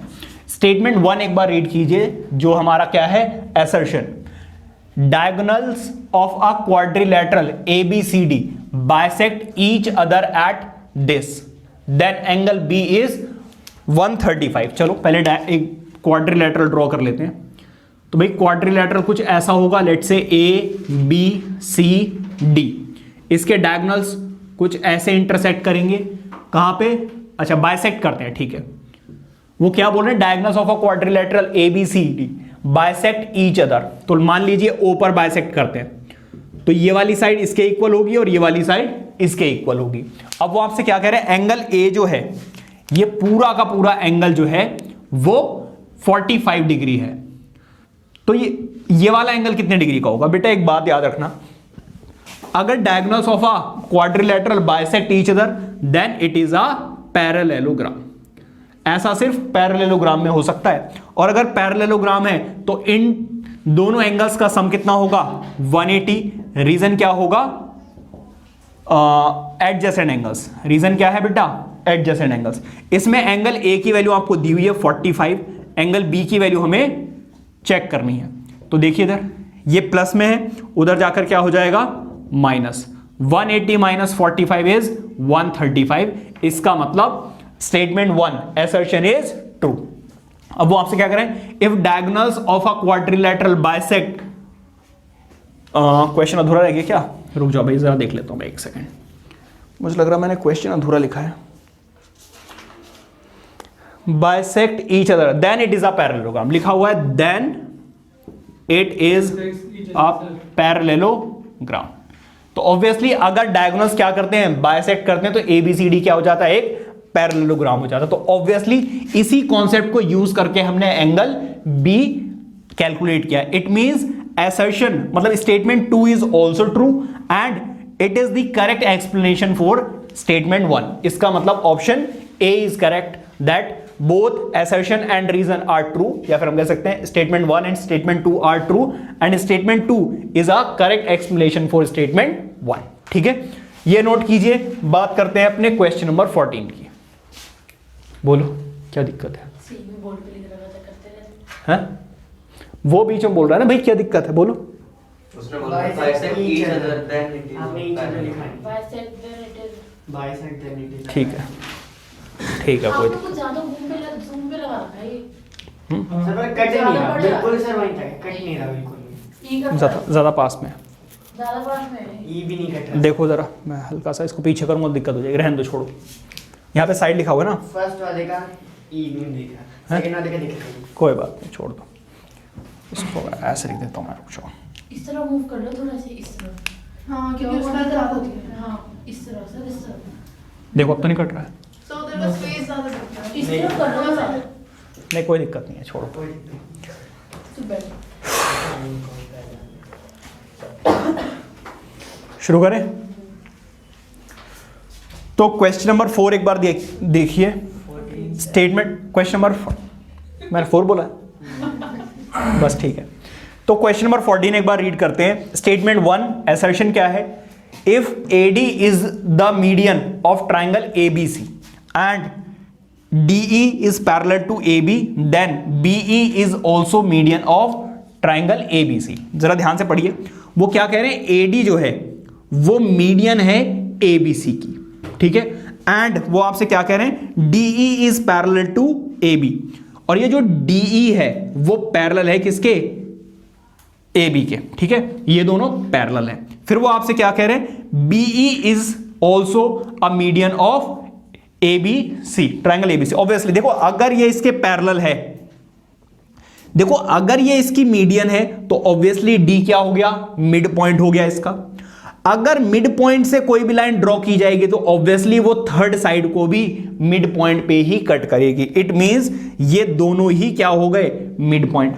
और अगर ये मिड पॉइंट है और अगर आप B से इसको ज्वाइन करेंगे तो obviously BE will be the median of this triangle. इसका मतलब असर्शन बिल्कुल ठीक है, ठीक है। तो स्टेटमेंट 1 इज ट्रू। स्टेटमेंट 2 की बात करते हैं। The line drawn through the mid point of one side of a triangle parallel to another side intersects the third side at its midpoint। Obviously वो यही कह रहे हैं कि अगर किसी भी एक मिड पॉइंट से एक पैरेलल लाइन ड्रॉ कर दी जाए उसकी थर्ड साइड के, तो ये दोनों लाइंस तो पैरेलल हो ही जाएंगी, साथ के साथ ये थर्ड साइड को भी मिड पॉइंट पे जाकर कट करेगा।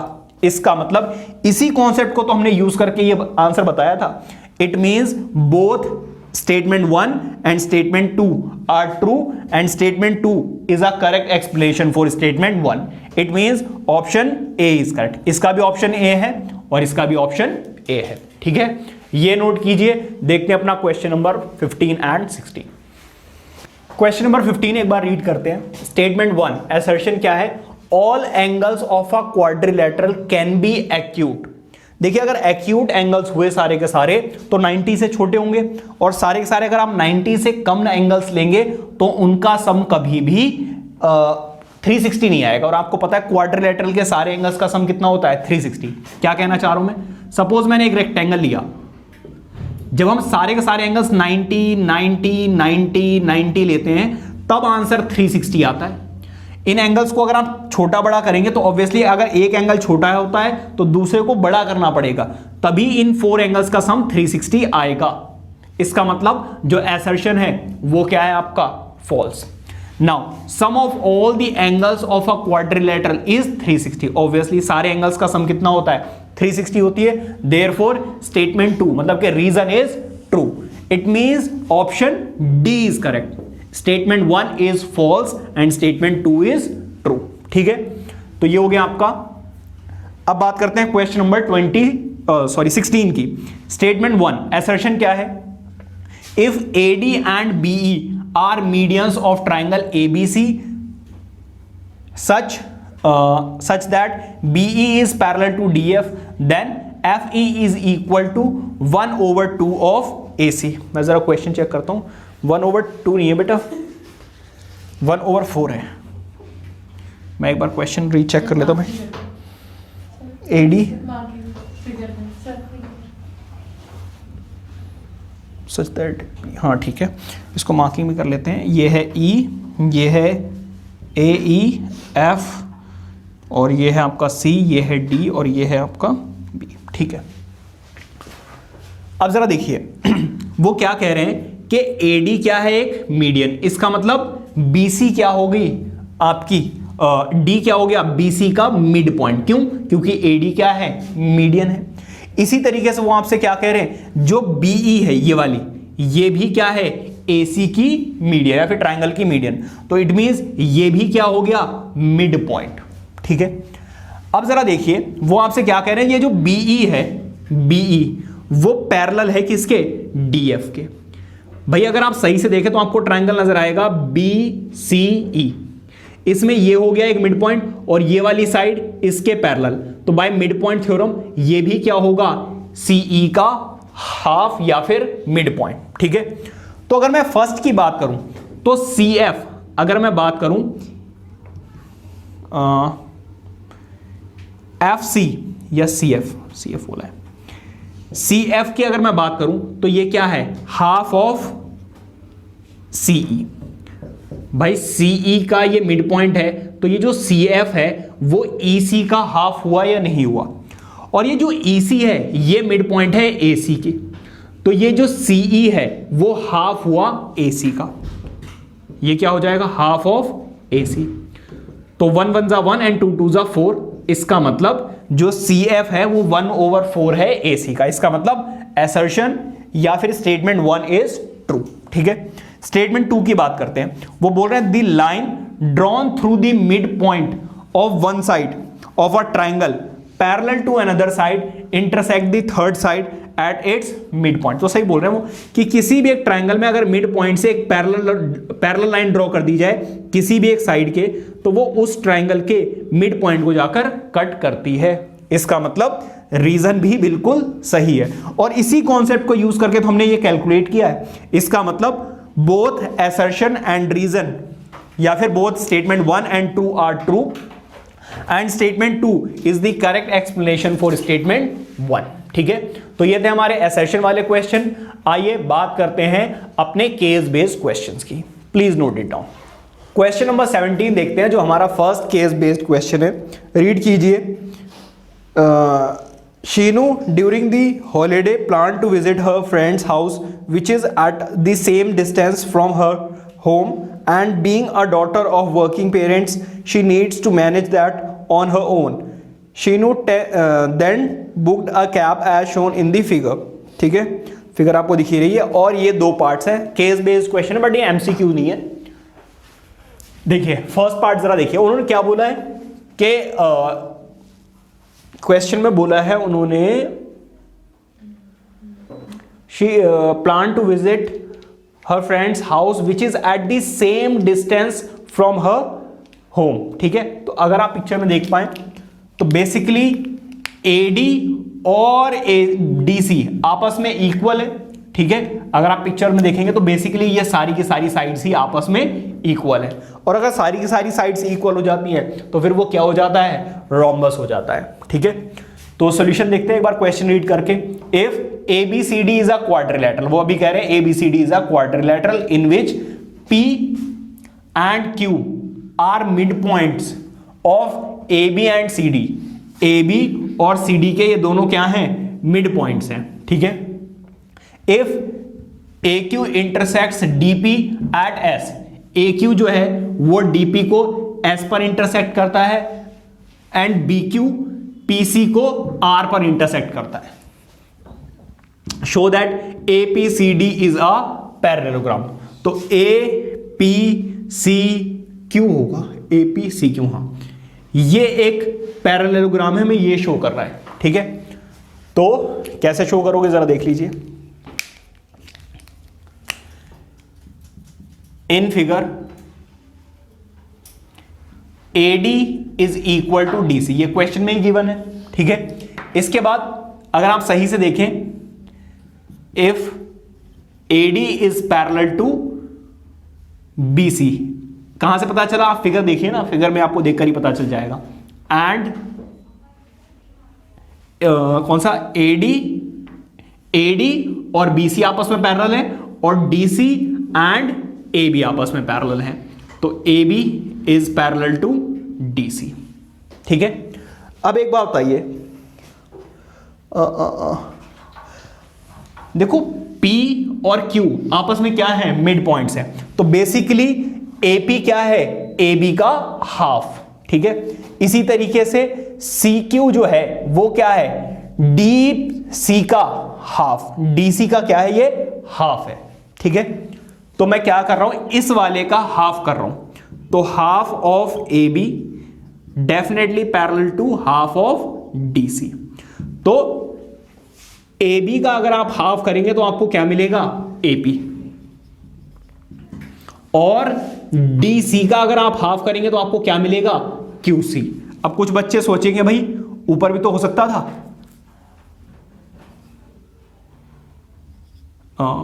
क्यू सी लेना है, Q C.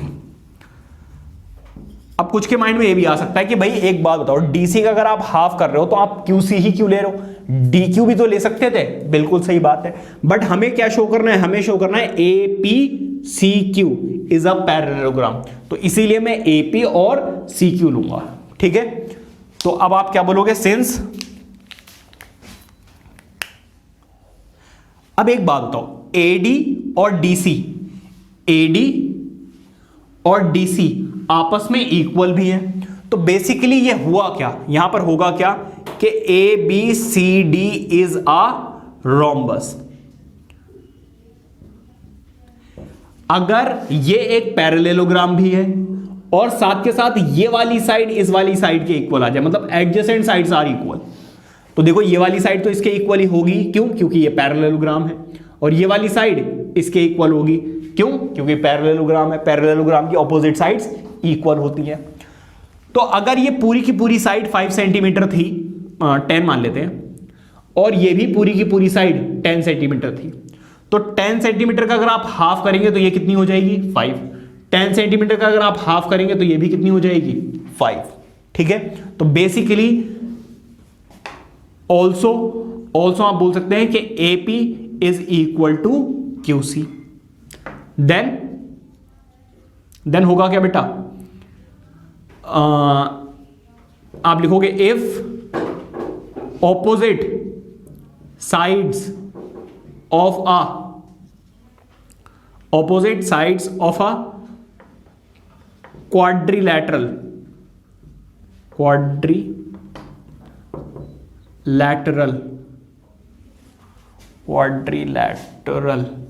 Are parallel and equal, then it is a parallelogram। अगर ऐसा हो जाए किसी भी क्वाड्रिलैटरल में कि pair of opposite sides parallel और इक्वल आ जाएं, देन होता क्या है कि वो क्वाड्रिलैटरल एक पैरेललोग्राम बन जाता है। आपने चैप्टर में पढ़ा ही होगा कि अगर ऐसा हो जाए कि one pair of opposite sides क्या हो जाए, इक्वल भी हो जाए और पैरेलल भी हो जाए, तो क्वाड्रिलैटरल क्या बन जाता है, पैरेललोग्राम। ठीक है, तो इस तरीके से ये पैरेललोग्राम आ गया। अब बात करते हैं सेकंड पार्ट की, वो क्या करें, a diagonal of a rectangle is inclined to one side of the rectangle at 25 degree, find the acute angle between the diagonals. देखिए इधर कोई एक रेक्टेंगल है, ए बी सी डी, इसके जो डायगोनल्स हैं वो आपस में ओ पर सपोज इंटरसेक्ट करते हैं। ठीक है, वो क्या बोल रहे हैं कि इसका जो डायगोनल है एक साइड के साथ 25 डिग्री का एंगल बनाता है।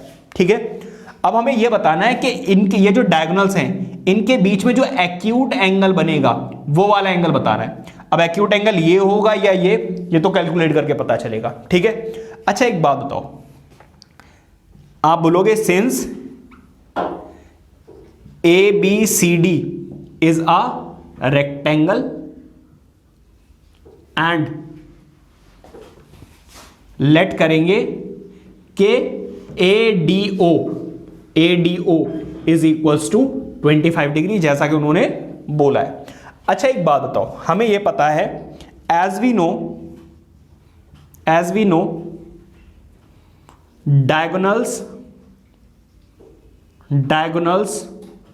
of a rectangle are equal। Excuse me, diagonals क्या होते हैं, इक्वल होते हैं, तो इसका मतलब यह है कि AC will be equals to BD।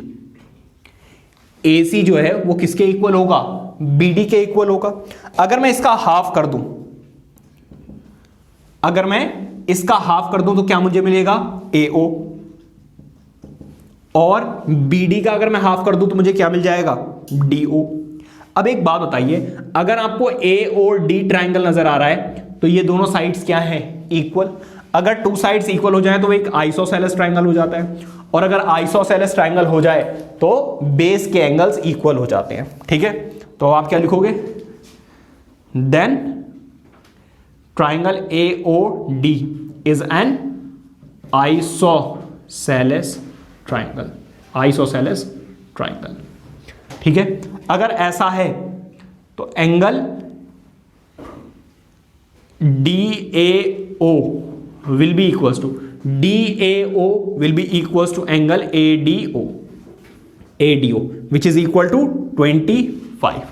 ठीक है, अच्छा एक बताओ, क्या मैं यहां पर एंगल सम प्रॉपर्टी यूज कर सकता हूं कि angle DAO plus angle ADO plus angle AOD, in three angles का सम कितना होगा, 180 डिग्री आएगा। ठीक है, एंगल सम प्रॉपर्टी से इन दोनों एंगल्स की वैल्यू हमें पता है, DAO एंड ADO, इन दोनों एंगल्स की वैल्यू हमें पता है कितनी, 25। देखो इन दोनों को ऐड करोगे कितना आ जाएगा, 50। तो 50 plus angle AOD is equal to 180। ये प्लस में है, उधर जाकर क्या हो जाएगा, माइनस। तो 180 माइनस 50, तो एंगल AOD कितना आ जाएगा, 130। तो वैसे तो हमें लग रहा था कि ये वाला एक्यूट एंगल है, क्योंकि मैंने ऐसे रफली हाथ से बनाया है। ठीक है भाई, बट 130 एक्यूट एंगल नहीं होता है, एक्यूट एंगल होता है लेस देन 90। तो अब मैं क्या करूंगा, लीनियर पेयर से ये वाला एंगल निकालूंगा। देखो हमारे पास AOD तो है, COD की हमें जरूरत है, लेकिन इन दोनों एंगल्स का सम कितना आएगा, 180। Reason is linear pair. अच्छा, AOD की वैल्यू तो हमें पता ही है, 130। ये प्लस में है, उधर जाकर क्या हो जाएगा, माइनस। तो 180 में से जब आप 130 माइनस करोगे, आंसर आएगा 50 डिग्री। इसका मतलब ये वाला है एक्यूट एंगल, जो कि कितने डिग्री का है, 50 डिग्री का है। ठीक है, तो ये नोट कीजिए। आइए देखते हैं अपना नेक्स्ट क्वेश्चन। आइए बात करते हैं क्वेश्चन नंबर 18 की। Rahul has his father weekly and off on Sunday, so they decided to go for film as the new film Pushpa has just been release. Rahul has started demanding popcorn as soon as they entered the cinema hall. So his father bought a large butter popcorn tube. और आप picture देख ही सकते हैं, ये मैं आपको questions एडुआर्ट से करवा रहा हूँ। ठीक है, तो अगर आपके पास बुक है तो वहां से आप देख भी सकते हैं। तो उन्होंने डायग्राम भी दिया हुआ है, और यहां पर देखिए वो कह रहे हैं if A and B are the mid points, A और B क्या है, मिड पॉइंट्स है of non parallel sides of trapezium, then find AB if PQ and SR are 19 centimetre and 17 centimetre. तो बेटा एक बात बताओ, जिसमें हम पॉपकॉर्न लेकर आते हैं, हमें यह पता है कि ऊपर वाला पोर्शन थोड़ा बड़ा होता है और नीचे पोर्शन जो है वो पतला होता है। ठीक है, तो दिखने में ट्रेपीजियम जैसा होता है। अब हमें यह भी पता है कि इसकी जो नॉन पैरेलल साइड्स हैं वो इक्वल होती हैं, और अगर ऐसा हो जाए तो हमें यह पता है कि बीच वाली जो साइड है वो क्या हो जाती है, हाफ हो जाती है इन दोनों साइड्स के सम के।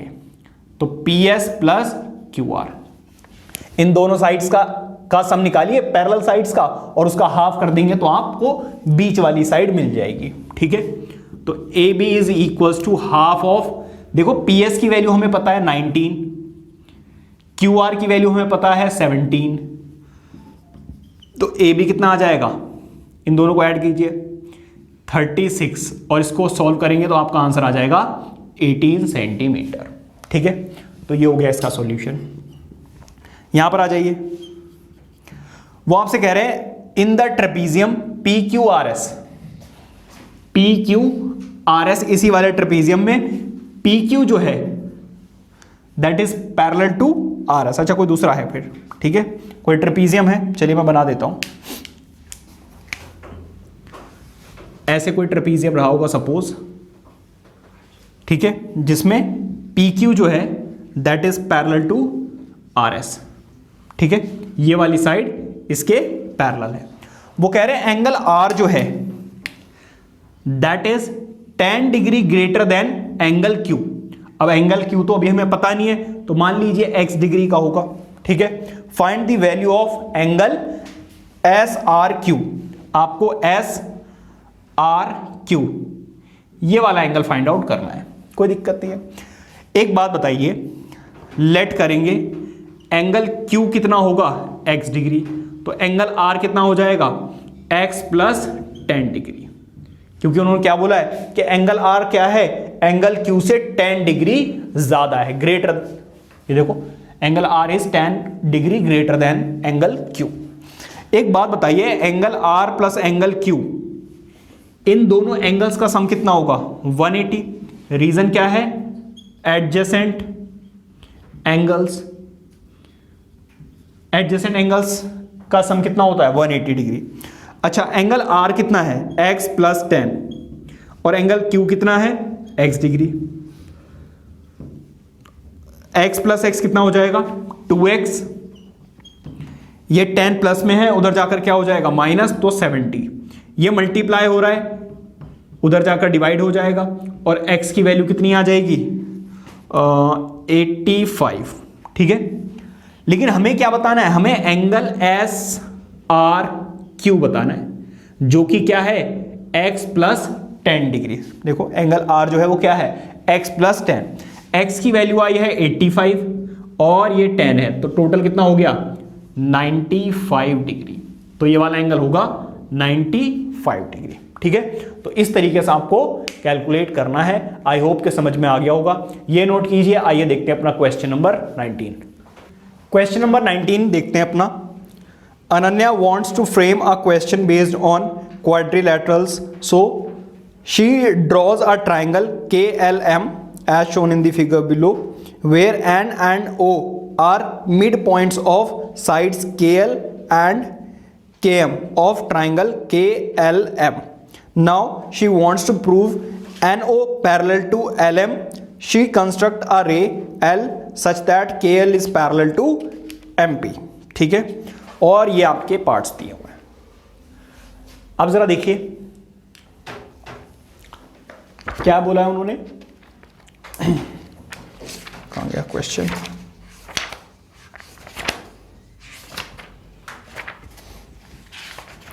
पहली बात तो उन्होंने बोली है एन और ओ ये दोनों क्या है मिड पॉइंट्स हैं, ठीक है। और ठीक है NO जो है NO is parallel to LM, ठीक है। ये वाली जो साइड है ये पैरेलल भी है इसके, ठीक है। अब जरा देखिए, अनन्या प्रूव ट्राइंगल KON ये वाला triangle and MOP by using. एक बात बताओ, ये वाली साइड इसके इक्वल होगी, क्यों? क्योंकि ये क्या है मिड पॉइंट है। ये वाला एंगल इसके इक्वल होगा, ठीक है। और ये वाली साइड इसके पैरेलल है, तो ये वाला एंगल इसके इक्वल, ऑल्टरनेट इंटीरियर एंगल। तो by angle side angle triangles क्या हो जाएंगे कॉन्ग्रुएंट। तो एंगल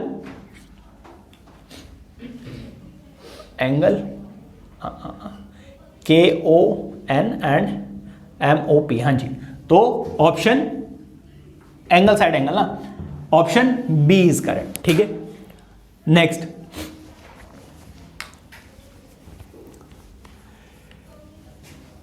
इसके बाद और क्या होगा, क्या दिया हुआ है उन्होंने,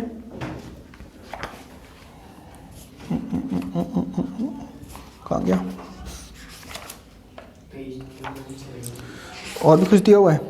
NO is parallel to this, ठीक है, and KL is parallel and O are the mid points of KL। KL का मिड पॉइंट है और KM का मिड पॉइंट है, KM, हाँ ठीक है। अब आ जाओ इस पर, वो क्या कह रहे हैं, LM is equal to 12 centimetre. LM ये पूरा है 12 सेंटीमीटर, ठीक है। तो फिर वो आपसे एनओ पूछ रहे हैं, देखो ये भी मिड पॉइंट है, ये भी मिड पॉइंट है, तो ये वाली साइड इसके पैरेलल होगी ही नहीं होगी, दिया हुआ भी है। तो बाय मिड पॉइंट थ्योरम ऊपर वाली साइड इसकी क्या हो जाती है, हाफ हो जाती है।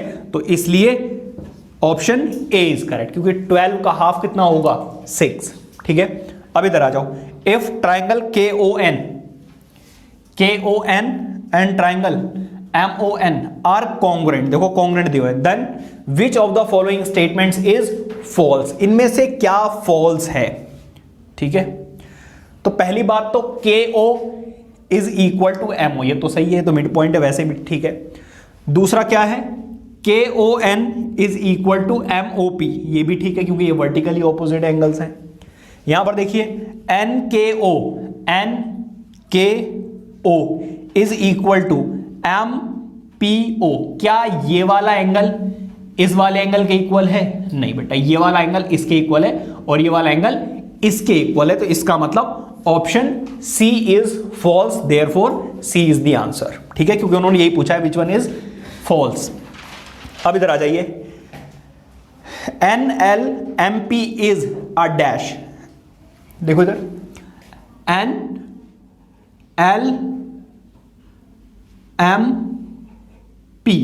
देखो एक बात बताओ, ये वाली साइड इसके पैरेलल, ये वाली साइड इसके पैरेलल, तो आप देख ही सकते हो, क्योंकि 90 डिग्री यहां पे दिया हुआ है, तो ये 90 डिग्री तो नहीं है, ये रेक्टेंगल तो नहीं है, ये रेक्टेंगल भी नहीं है, ये रोम्बस भी नहीं है, फिर ये क्या है,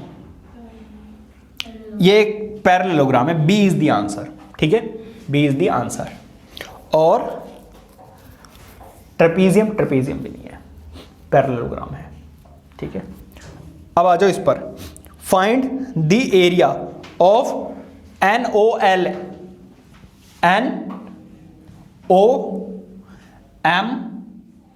देखो एक बात हो, ये बात इसका एरिया फाइंड आउट करने के लिए बोल रहे हैं, ये क्या है, ट्रेपीजियम है, ट्रेपीजियम का एरिया कैसे फाइंड आउट करते हैं, half sum of the parallel sides, मतलब ये 6 है और ये 12, सम ऑफ द पैरेलल साइड मतलब 6 + 12 इनटू हाइट, हाइट कितनी है, देखो दी हुई है, हाइट दी हुई है क्या, 7 सेंटीमीटर, ये दिया हुआ ना 7 सेंटीमीटर NA, तो ये हो गया 7, ठीक है। इसको ऐड करो हाफ, इसको ऐड करोगे 18 × 7, इसको सॉल्व करोगे 9 7 सा कितना होता है 63, इसका मतलब ऑप्शन बी इज करेक्ट, ठीक है। तो इस तरीके से आपको ये वाला क्वेश्चन करना था, ये नोट कीजिए। आइए देखते हैं अपना लास्ट क्वेश्चन।